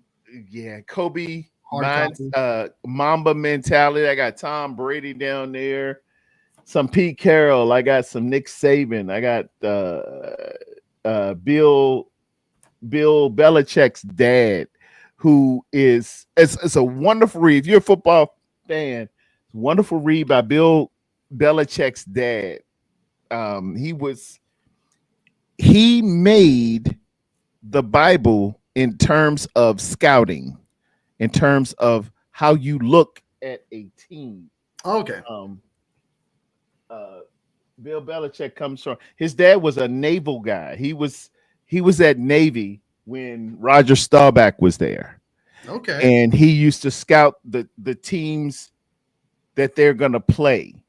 And he just, it's the same thing all scouts use nowadays as their premise, as their basis to scout the team that you're about to play and looking for evaluations on a particular player. What's his name? Steve Belichick, I think. Steve Belichick. And he was just so instrumental, man. Guys that gave it to the game. Patriot Reign. Finding the Winning Edge. The Score Takes Care of Itself. Bill Walsh. What else I got over there? I got a whole bunch of different books. And you've actually read them, right? Like you've actually read them. Oh, dude, yeah. They highlighted all up in there. Move on. They are highlighted. They're not just decoration. Okay. And I take stuff. I quote from them all the time and implement them. I throw out the parts I don't need, obviously, but yeah, of course. But I like a good author. I like a script that moves. You like to be coached by the ultimate coach. It's kind of like you're being coached by yourself, kind of type. Indeed. That's kind of what I want to do now, man. I want to retire and go down to Chapel Hill. You know, Bill's down here. Bill Walsh is down. Bill Belichick's down here now. They're calling it. It was Chapel Hill, North Carolina. It is Chapel Bill. North Carolina now. All right. Just to be under the great one, man, and maybe I'll be a towel boy for a little bit, just to sit around him a little bit and just see how he moves. Just I've heard too much. I was at a seminar at Joint Special Operations, and they had Perry Williams, who's from North Carolina. He used to play with the New York Giants, and I sat and talked to him for a little bit. And he said, "Man, Bill Belichick." He said, "I played football, Pop Warner, middle school, high school, college, and into the NFL. I come in one day. It's 5:30 in the morning. I got to get treatment. I thought I was there before everybody else. Bill Belichick's in there riding the bicycle, and taking notes and got markers and stuff. And he waves me on over, and he says, Bill Belichick talked to me for 30 minutes. And he said, Bill Belichick in those 30 minutes told me more about myself and football than I had ever heard in life." He said, "That dude's a genius, man. Wow. That dude's a straight football savant." And Perry Willis went on to win 2 Super Bowls with the New York Giants. They beat the Buffalo. You remember the wide right Buffalo Bills game, as well as they beat John Elway and them in the Super Bowl. And I take it to heart. He said, "Hey, Bill Belichick, if he is your head coach, he's thinking about every little piece of thing." Yeah, he knows rules inside now. Yeah, you will never go into it unprepared with Bill Belichick. You simply will not. If you make a mistake, it's not because he didn't tell you or he didn't know. It is solely on you. It's solely on you. He told you, and you failed to tell. You failed to execute. You fail to execute. And that's what you got to do as a coach, as a leader. As a leader, you just want, I've commanded assault teams. I've had, I got people under me now at a 911 emergency center. I got my family. I got, my kids and everybody else. I have to prepare. I'm going to tell you any and everything I know and empty myself out so that you're fully aware and give you a plan. You don't have to take it one way or another, but I'm going to give you this plan as what I've seen and what can potentially happen. After that, it's on you. Sometimes the kids be like, Isaiah and Kennedy be like, "I want to do it by myself." I'm like, okay. But I'm gonna tell you, I did this. Man, like, all right, if you want to learn on your own, you gotta learn on your own. I did this 30 years ago. I tried it that way, and it ain't gonna work. But go ahead for it. But that's how you do it. Yeah, I'm way more of a science fiction. But coming back to the book thing real quick, I'm way more of a science fiction kind of type, like reading Dune, Lord of the Rings. Right now, I'm reading Shadow and Bone, which is like a trilogy. I'm on the 3rd book, just about to finish that.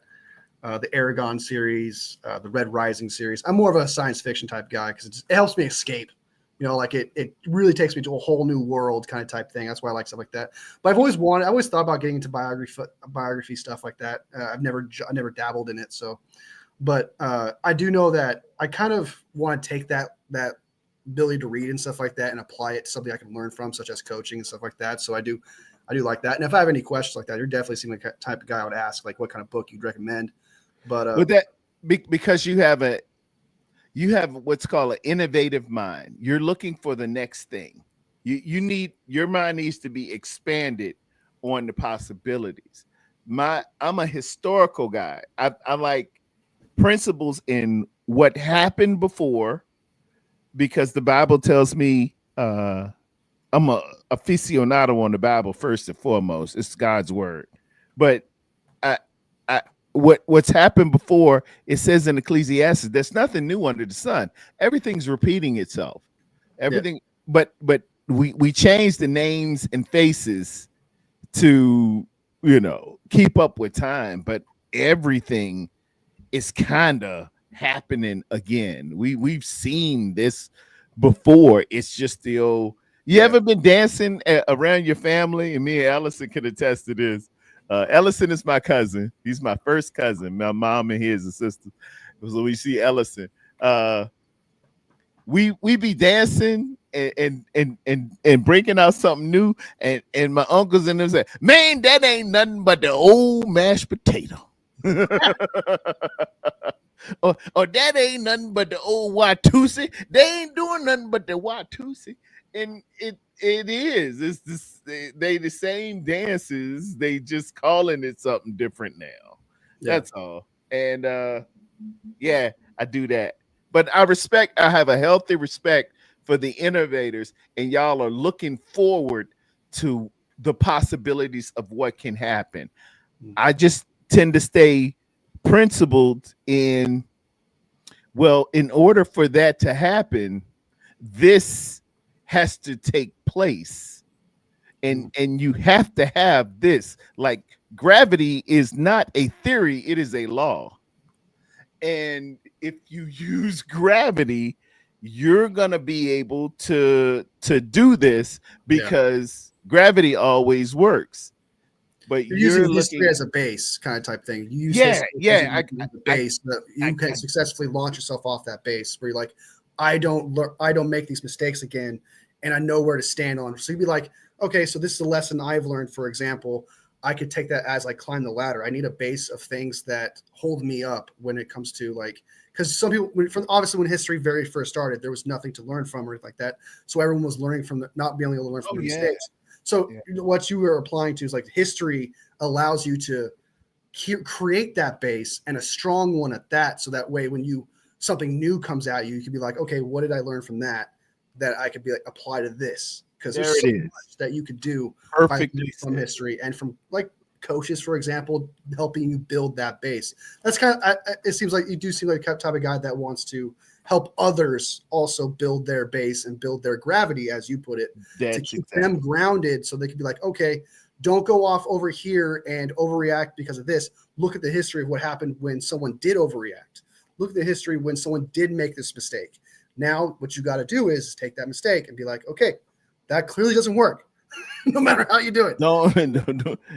You need to have an offensive line to get the championship.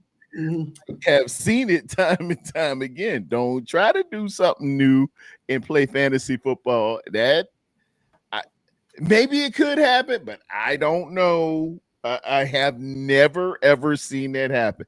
All I seen was dominant offensive and defensive lines have success. Well, when you try something new and you fail, you can look at that history and be like, "That. Well, I know why I failed." Right, and you could be like, I know exactly if I try something new, it failed because of this reason. It's okay to try something new, but you can't be like, why did I mess up? How did I not get this happening? You'd be like, well, you already knew because of this reason. It's okay to try something new, but if it doesn't work out, this is why. So. Yes, sir. That's it. We have a saying in corporate world: don't reinvent the wheel. Don't try to reinvent the wheel. It's circular. Just go ahead. Let's start with that. You need a circular wheel, and if you want to add on to that, that'll be perfect. But don't try a triangle type wheel. It ain't gonna go block. Clunk, clunk. It works real good in a circle. It does. Yeah. Real quick, because I have to get going. I have to bounce here soon. But great conversation. We've been talking for a very long time. Oh, man. Me and you, Wolfie, we down like 4 flat tires and Cadillacs. Man, we're clicking. Yeah, man. Yeah, you do, dude. The 49ers, a guy posted saying the 49ers interviewed Trey Harris, wide receiver. Out of he bad. He bad. I haven't seen his tape. I haven't done a lot on wide receivers. He's nice. Do yourself a favor. He's from Ole Miss, right? He's got 5 years under his belt. Yeah, he's from Ole Miss. He's Yeah. 8 games. He has 60 receptions in 2024, 1,030 yards, 17.2 yards a catch. Yeah. So he really burst on the scene with Ole Miss because Louisiana Tech. He was How tall is he's taller too? He's about 6'2", maybe 6'3". Okay, that's pretty good. Is he fast? He's rangy. He's not quick turnover guy. He's rangy. He's very DK Metcalf-ish. Rangy, long strides, good pronation and supination, and gets open, catches at the high point. He will contest balls. He's and he's good in the red zone. He will good leaper. I like him. I like him a lot. Did you say Juwan Jennings with a little bit more size? Yes, sir. Juwan Jennings was more speed. More speed? Okay. Yeah, because Juwan Jennings is 4.7. Okay. All right. I know a lot of people like him. He's supposed to be like a 3rd-round pick. I've seen him in a couple mocks, but I've never. He's gonna move up. If he gets out there and runs a 4.4, man, look for the first round. Sometimes this stuff messes you up because you look at the athleticism. You were counting on using him in the 2nd, 3rd, 4th round, but if he gets out there and runs something great, man, they're gonna fall in love with him. Okay. They are. He's gonna look good in the Under Armour, man. He's a find. He is. I like Trey Harris. I do. They got a couple more at Arizona State. A little runt. I can't call him a runt. Forgive me. I ain't disrespecting. His name is Noel. He's a receiver. I was planning on him falling, and maybe we can pick him up 3rd round. But if he gets out there, man, they fall in love with your RAS. That's relative athletic score. And if you look good out there and you catch that ball out there, plucking it and run a good 40 and run a good cone, they're gonna be like, oh, we got to have them. They love the skill positions. And I know why they do. You know, it's human nature to like the guys who can catch touchdowns. Yeah, but for sure. But if you really think about it, think about the best receiver in the game. Arguably, the best two were Jamar Chase and Justin Jefferson. Where did they finish up this year? Where did they finish up? They all went home. Jamar Chase ain't make the playoffs. Justin Jefferson had an early exit. Yeah, wide receiver is not like, you don't need a top dog wide receiver in this league to actually win a Super Bowl or whatever, or actually even perform in the playoffs. You just need a kind of guy who's 1 through 30, maybe like 1 through 20 kind of type thing. Like have one of those at least, I would say. But yeah, you don't need to have the best guy. It sells tickets or whatever. It looks great on the film, but obviously saw, like you said, like they didn't actually get them to the promised land. Wide receivers are flashy, just flashy covers on an offense kind of type thing. It just looks pretty, and you don't necessarily need that kind of thing. So I agree. I think wide receiver, I don't know if you're getting with this, but I think wide receiver is a little overvalued with its it is way overvalued. The best ones demand north of $30 million, which is a 10% of your salary cap. But in the end, it's like a wonderful automobile. Wide receivers are the moonroof. They are the Bluetooth, the Alpine sound system, the spinning rims. They are the flash and dash of the automobile. That offensive and defensive line is that V8. It's that Hemi. It's that 22 RE. It's that engine. It's that starter. It's that accelerator. It's that when I turn it on in -20 degrees, it's going to start. Mhm. It's going to sustain me. It's going to get to work. I can make sure my money is going to be made through hurricane, through snowstorm, through anything else. That engine, that Ford V8 engine is going to make it. Yeah, I agree. That's but it ain't sexy. You can't see it. You can't see it. You look for the Lamborghini. Oh, look at that paint job. Is that, oh my God, is that champagne? Wide receiver is really like a it's the group is what defines its true talent. Like for example, if you have one really great wide receiver, but you have like two other like ones that are just like mediocre or whatever, Yeah. it takes the grade of that wide receiver group down a notch just because there's only one ball. And for like if you're gonna pass the ball, then your wide receiver group, like your number one receiver gets double covered. The rest of your guys who are not covered, who you decide to put so much money into one guy and then just falter of the rest, those guys are not going to get open. So now you're not being going to be able to pass the ball. So it's there you go. Like, the wide receiver group should be looked at as one thing, just like the running back should be looked at one position, or the tight end should be looked at one position because there's only one ball. And when you go to read a pass play or whatever, you're looking at one position at a time. You're looking at, okay, so in this play, is it a tight end play first? Okay, so I'll look at the tight end. Or is it Christian McCaffrey type play where I look at Christian McCaffrey in the situation? Is it a wide receiver thing? If it's a wide receiver thing, you're using progressions a lot more. So yes, sir. So I agree. Always in the pattern. You might have to use your tight end in what's called fox protection. You might use your running back on a Chico, or what we call it Chicago. Chicago is check and go. We're football players, man. It ain't rocket science. We got to make sure that CTE work. So we call it a Chico or a Chicago. Check and go. And they're the auxiliary on your progression. But those wide receivers collectively, they've got to be able to sight adjust. They've got to be able to run the grass and know that it's man, run the grass, know if it's zone coverage versus man, and yards after the catch. And it is a plus if they can block downhill. Yes, yeah. Downfield. But now you're asking that running back to get to the second level. And what's all predicated on that? That offensive line got to spring them to the second level. Yeah.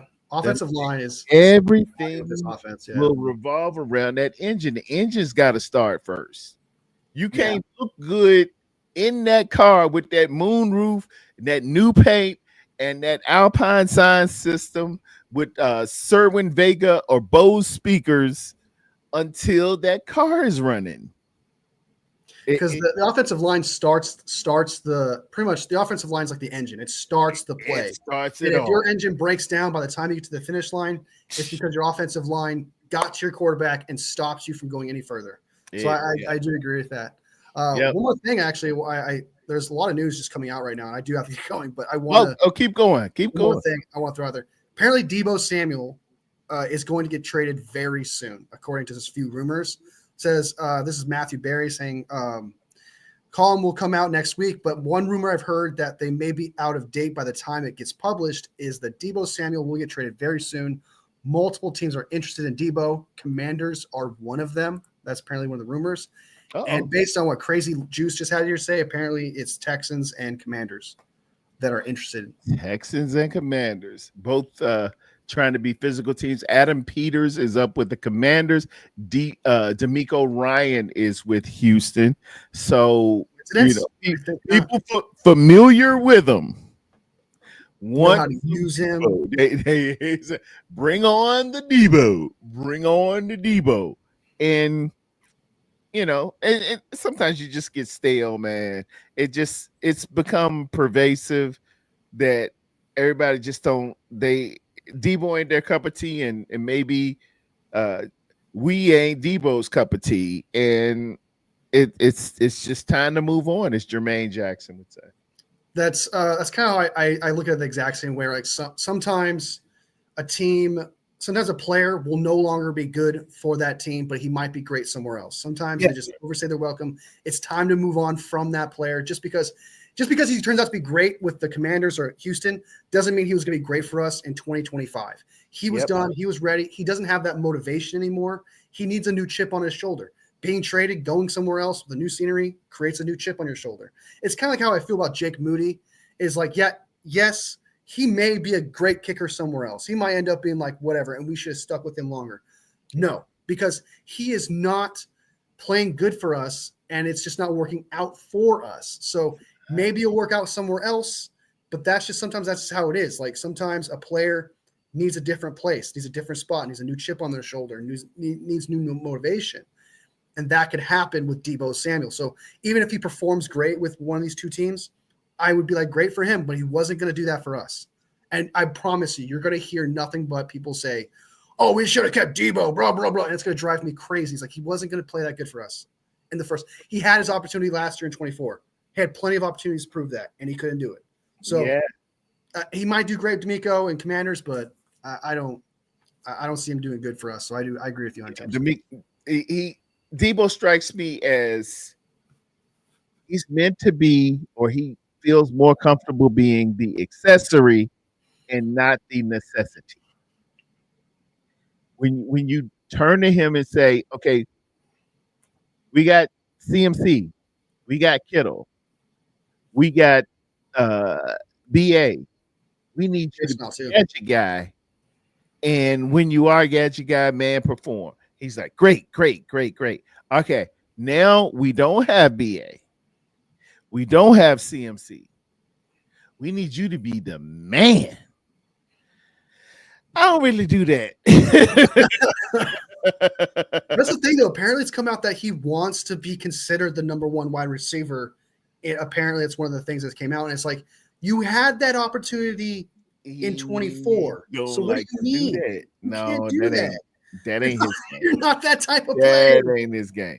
That ain't. If it were, he would have been working on that route running. Yes. Like it's no tomorrow. He would have been working on the off motion, meaning, have you ever seen Tyreek Hill go in motion? He goes in motion running a 4-3 every time, even if he's not getting the ball. Yeah, he's running 4-3 to get it.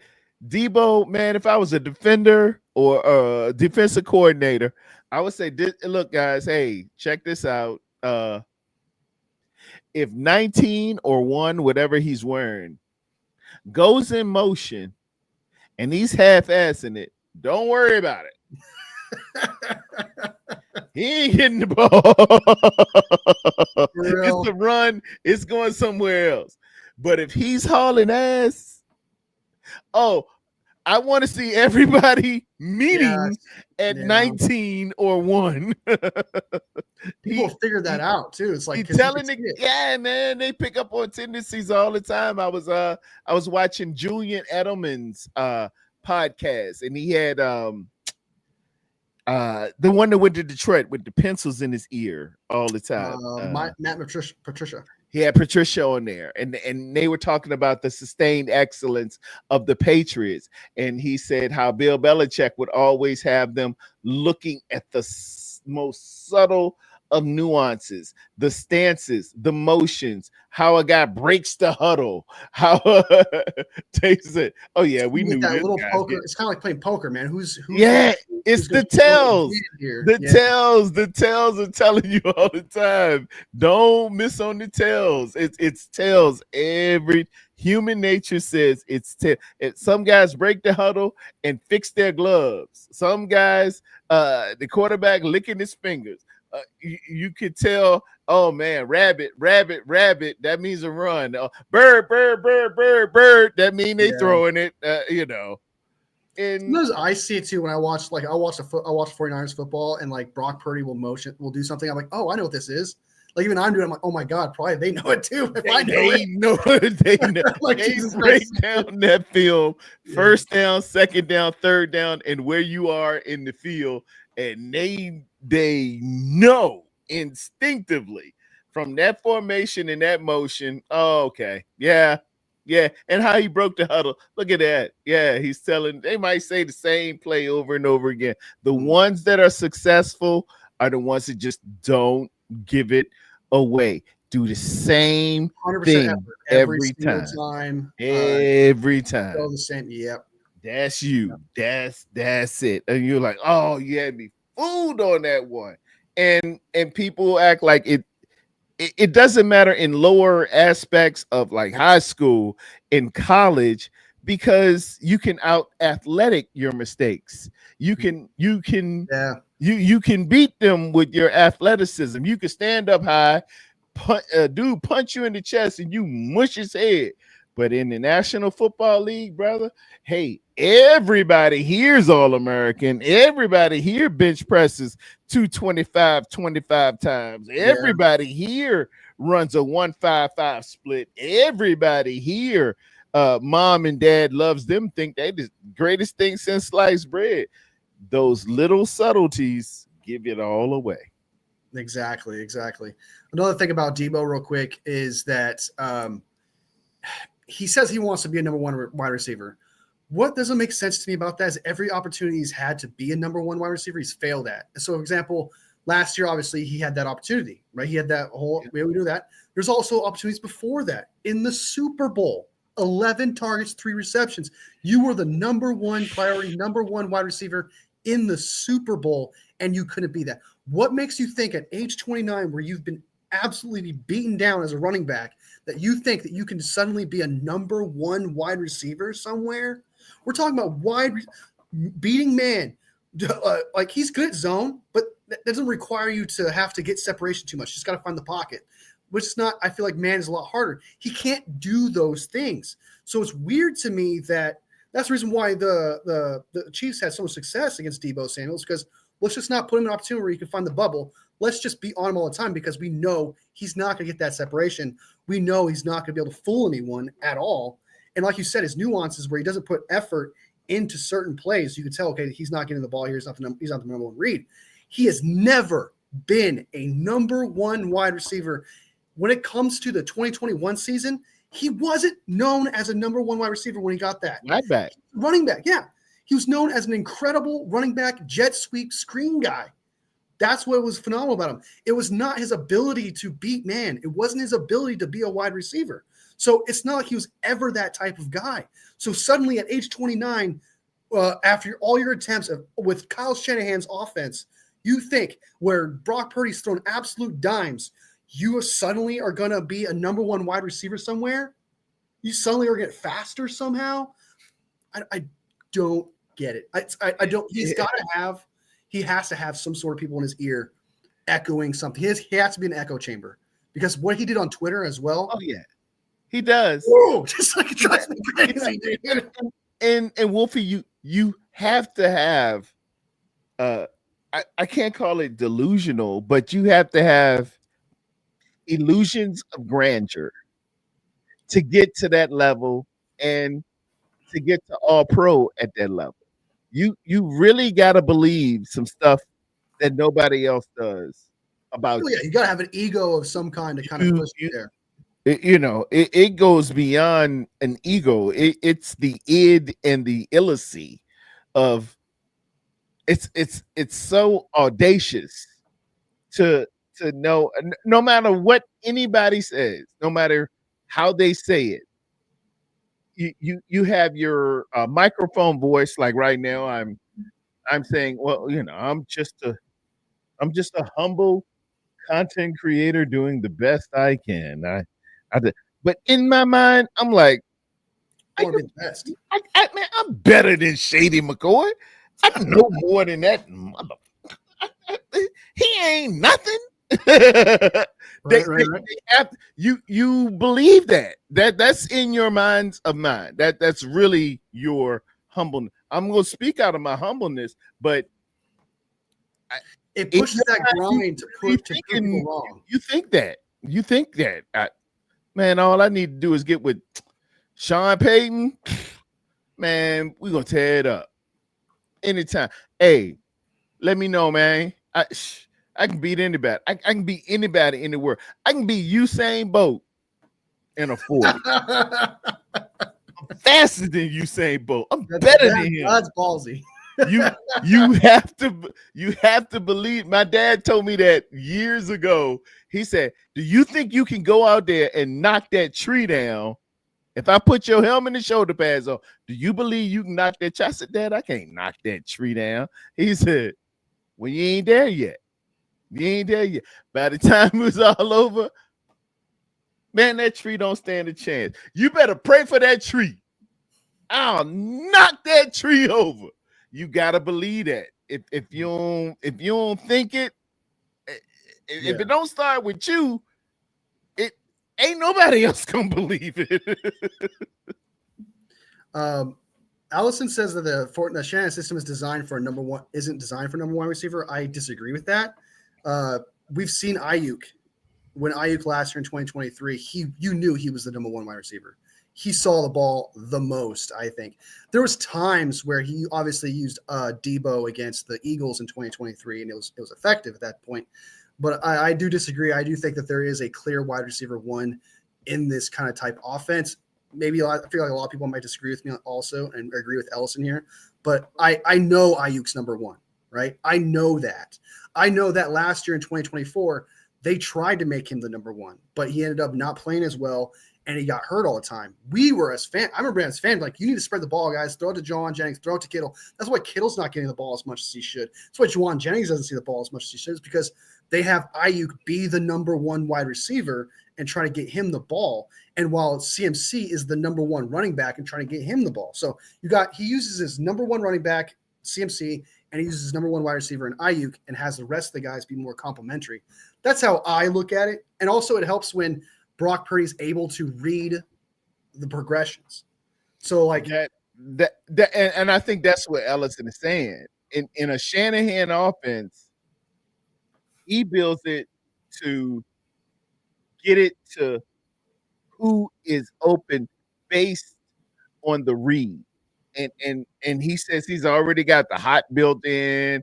It's no need to change my plays. It's this, it's that. And he's got a 1, a 2, and a 3. Say for a snag concept, and I don't want to hold you too long, but a snag concept involves an out, a dagger, and let's say a fade.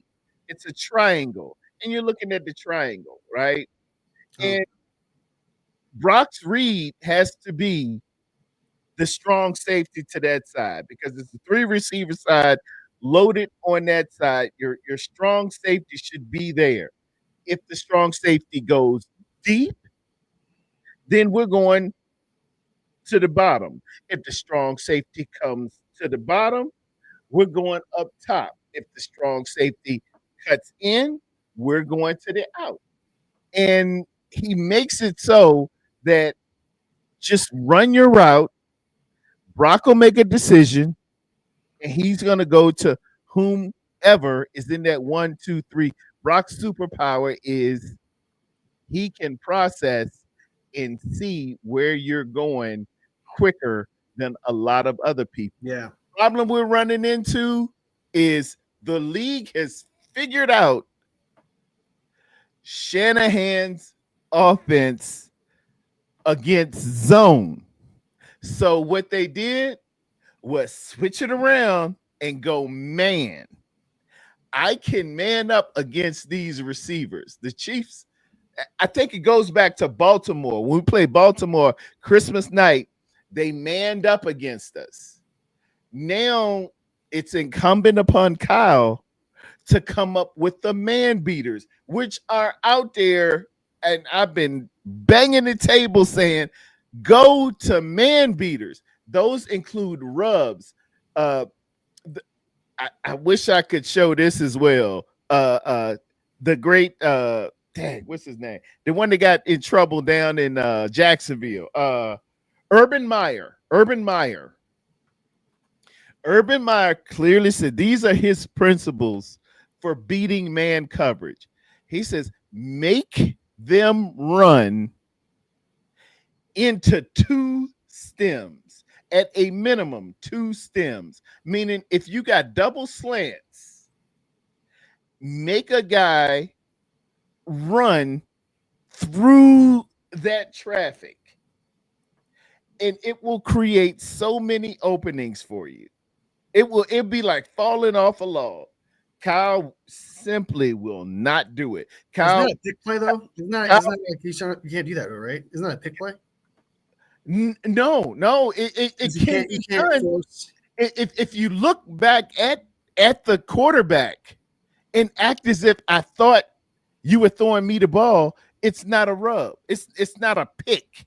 Okay. You see what I'm saying? Yeah. But you have to make And I know Urban Meyer is a good reference. like Urban Meyer. I know Urban Meyer was with the strippers and stuff like that. But I'm just no. I'll give you a better example. Let's go with Joe Brady. Joe Brady. Okay. Can you name me the receivers 1, 2, and 3 on the Buffalo Bills? Shakir, Amari Cooper. I can't seem to think of the third one on top of my head, but I know those two for sure. But there's a third one in there. I can't think of his name. Joe Brady. Joe Brady runs man. He runs people out of man coverage. He does it better than anybody else. Why? Because he uses these two principles of finding the mismatch and making people run through two stems: scissors, rubs, mesh. Just beat man coverage. But Kyle won't do that. Kyle just says, nope, I'm going to run my offense. It's this offense. It works every time. Don't change my plays. We also doesn't have the wide receivers either, though, to do that. Like I understand that he should be able to. And that's why I asked. That's why I asked you.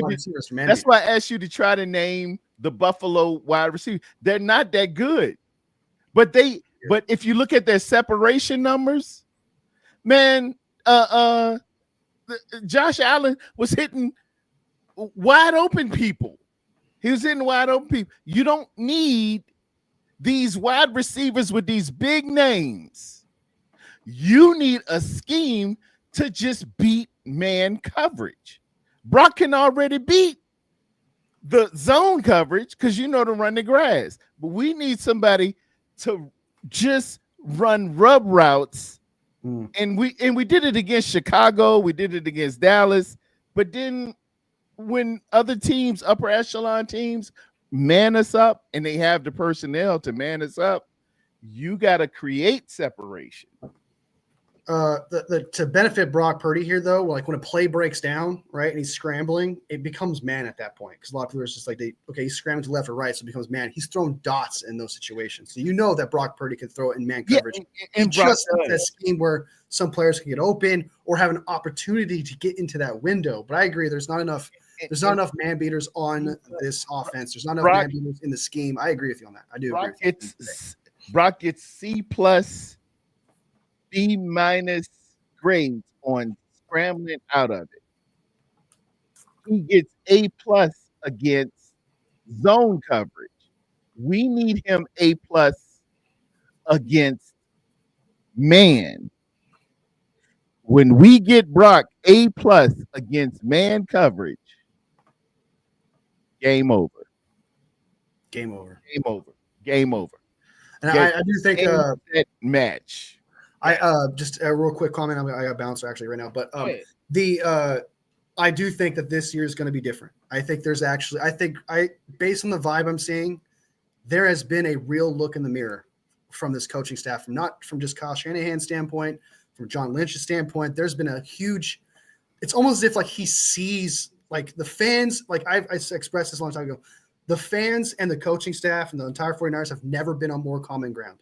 They have never been more like, okay, we're starting to all be cohesive. We're all starting to like see the same thing now.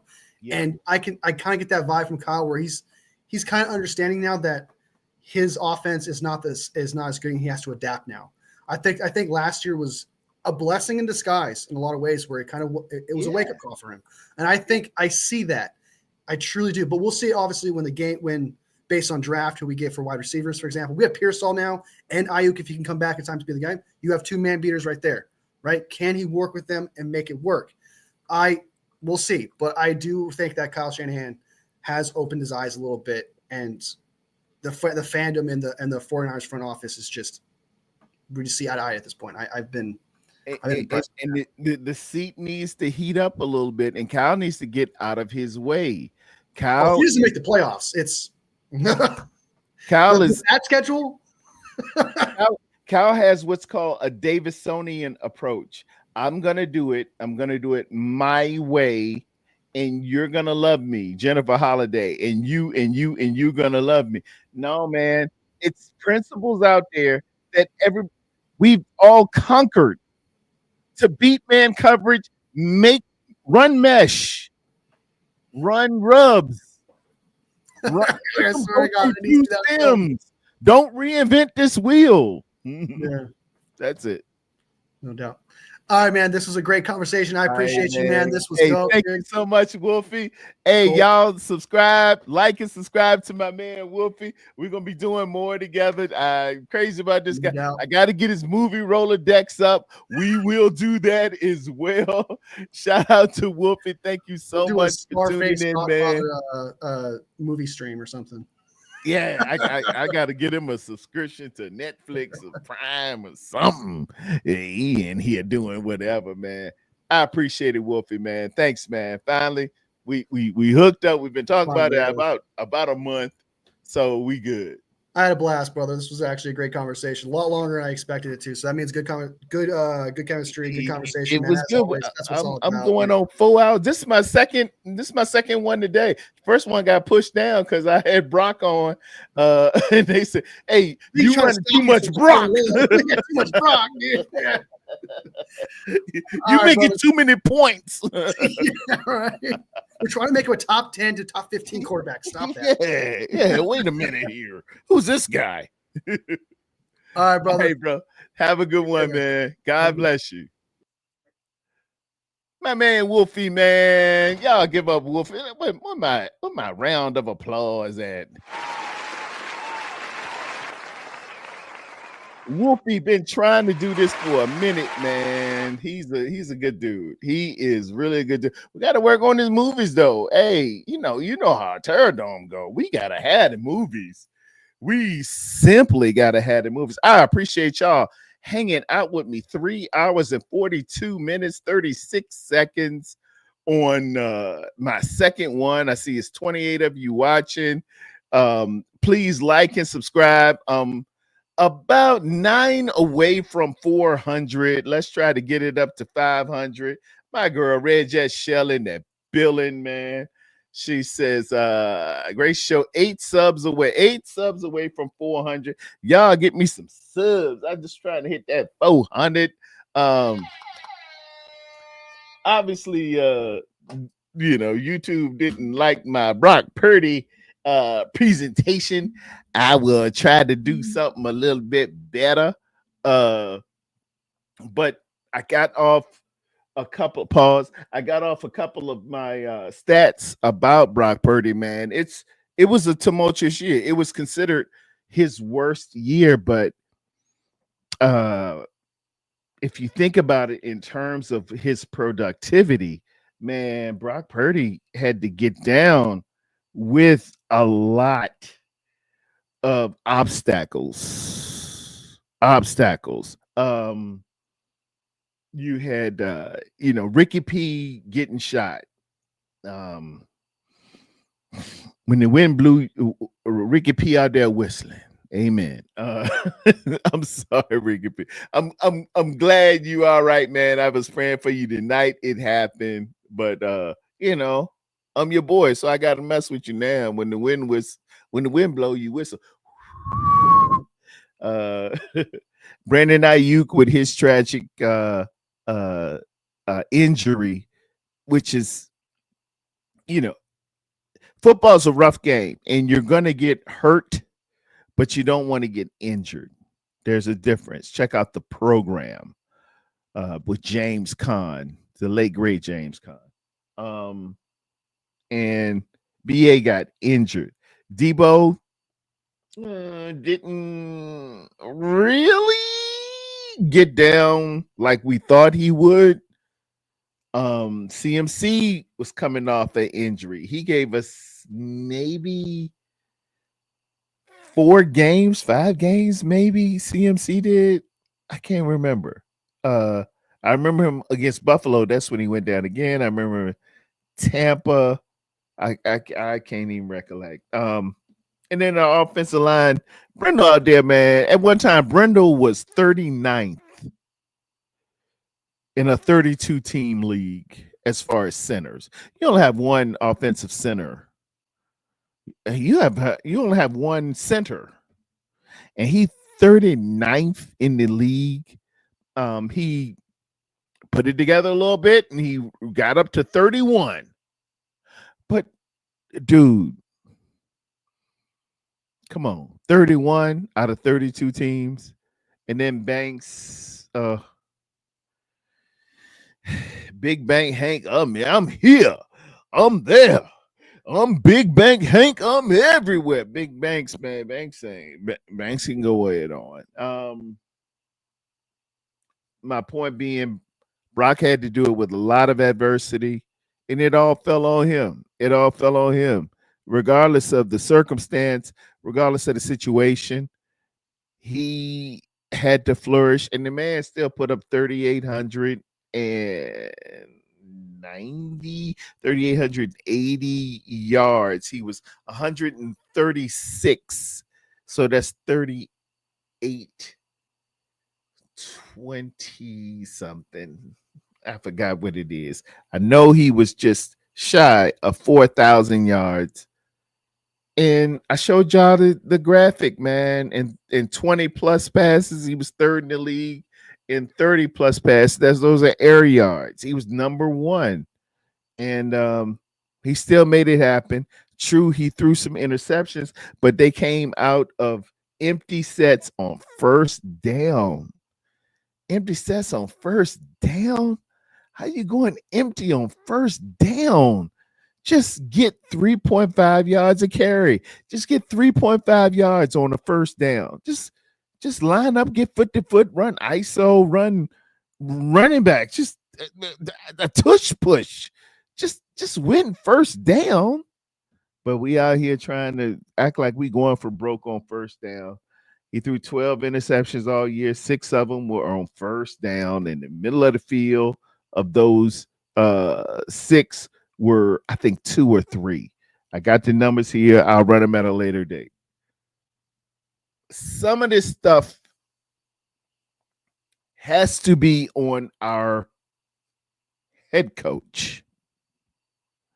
We can say Brock regressed. We could say, man, he was here in 2023 and now he here.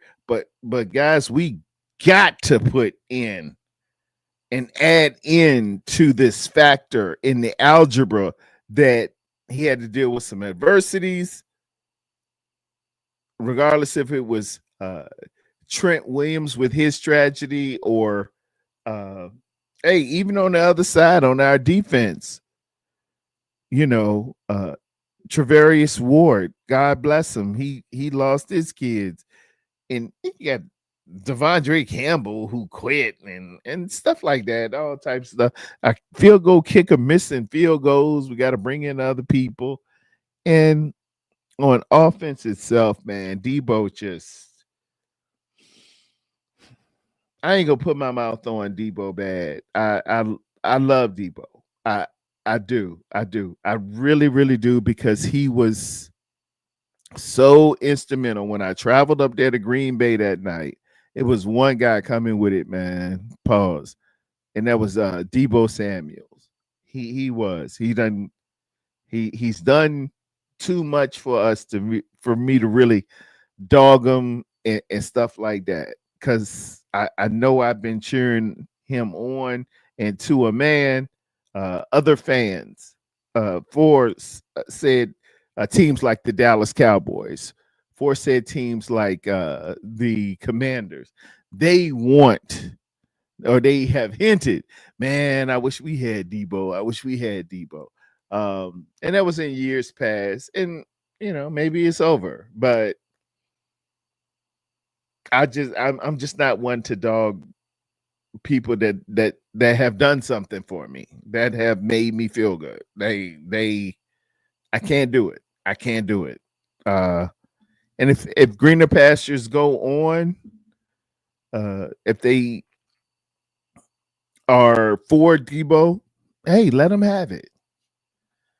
But it's obviously not going to be here. It's too pervasive and too persuasive that it's not going to be here.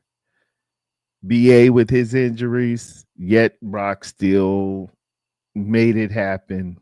Put it together. Didn't get us to the playoffs, no, but who could?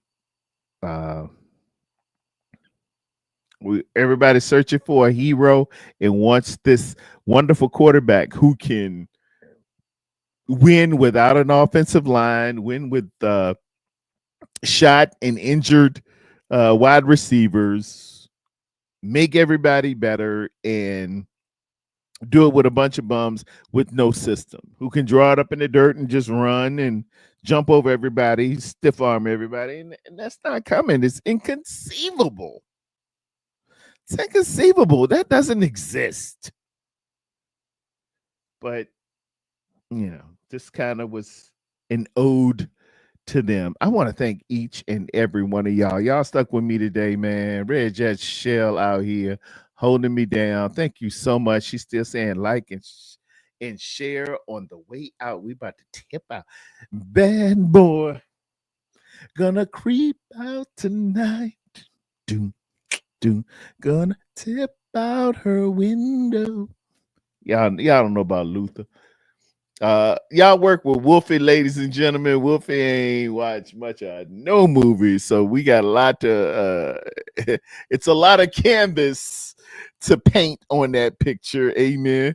I had some problems early on. I was just showing some Brock highlights from another YouTube. They shut that thing down. I quickly shut it off and deleted it because apparently that made everybody a bit upset, to include some of the haters out there. But nonetheless, I'm hoping my point was reiterated that other teams are paying their quarterbacks a substantial amount of money. To Tonga Valioa and who else we got?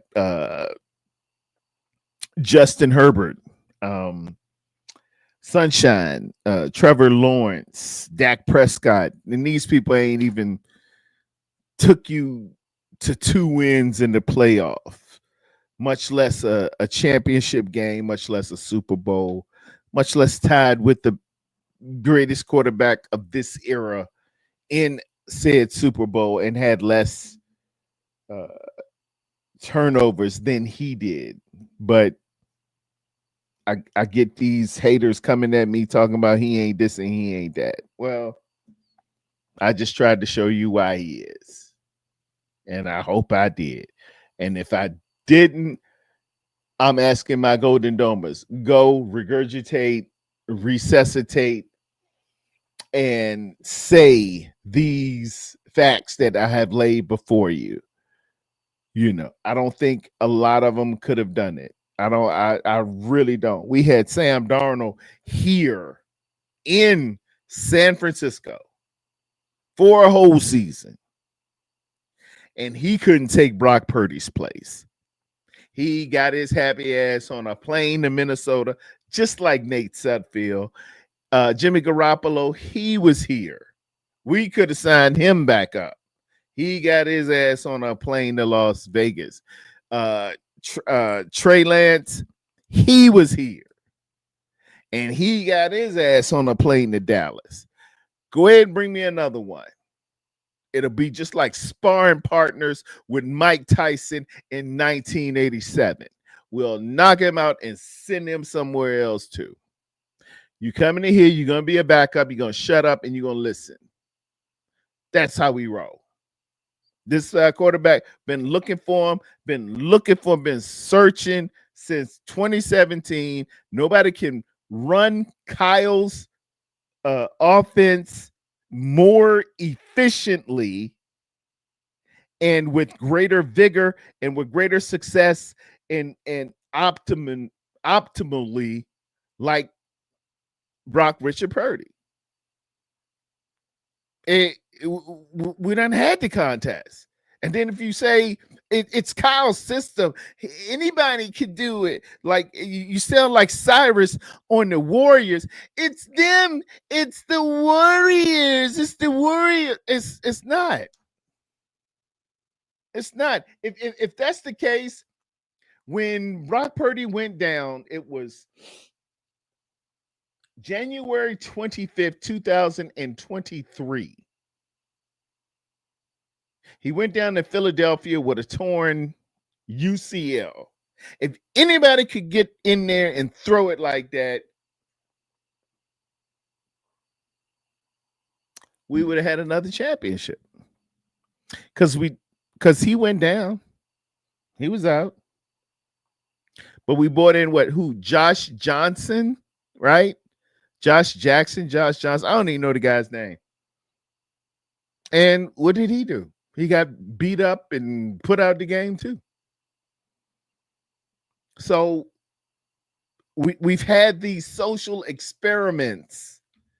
We, as San Francisco 49ers, we, as the faithful fan base, we, as our own people, our family, have had this. Yet and still, we're going to let these Chiefs fans, these Rams fans, these Eagles fans, Cowboy fans, whoever it is, we're going to let the other 31 teams tell us about our group. Are you kidding me? I tell you what, and maybe it's just me, but come in here and come to this house and tell me about my wife. Tell me about my kids. Tell me about my mama. Come in my house and tell me that. Do y'all understand what I'm saying? Tell me about my job. Tell me about me. You see what I mean? Let an outsider come to your house and tell you about your people. If that's all right with you, if that's fine with you, if they can bad talk your best friend, if they can bad talk your son, if they can bad talk your daughter, if they can bad talk your mama, if they can bad talk your sister, if they can bad talk your wife, your husband, your spouse, your people in your house, thank you. You can go ahead and go to somebody else's stuff. I take it personal. Because you want that. Hold on. You, who are you talking to? Get one of them try to come up in here and tell me something. Get somebody around me trying to talk bad about you, a Golden Domer. How do you think I'll react? You think I'll just join in like, oh yeah, yeah, we just suck. No, you're gonna get some work. You're gonna get some good work. And after I finish, I hope we still be friends, but there may not be any of you left. You don't tell me about what's going on here. Especially when you don't know. When I seen you rooting for other people. Ain't gonna have it.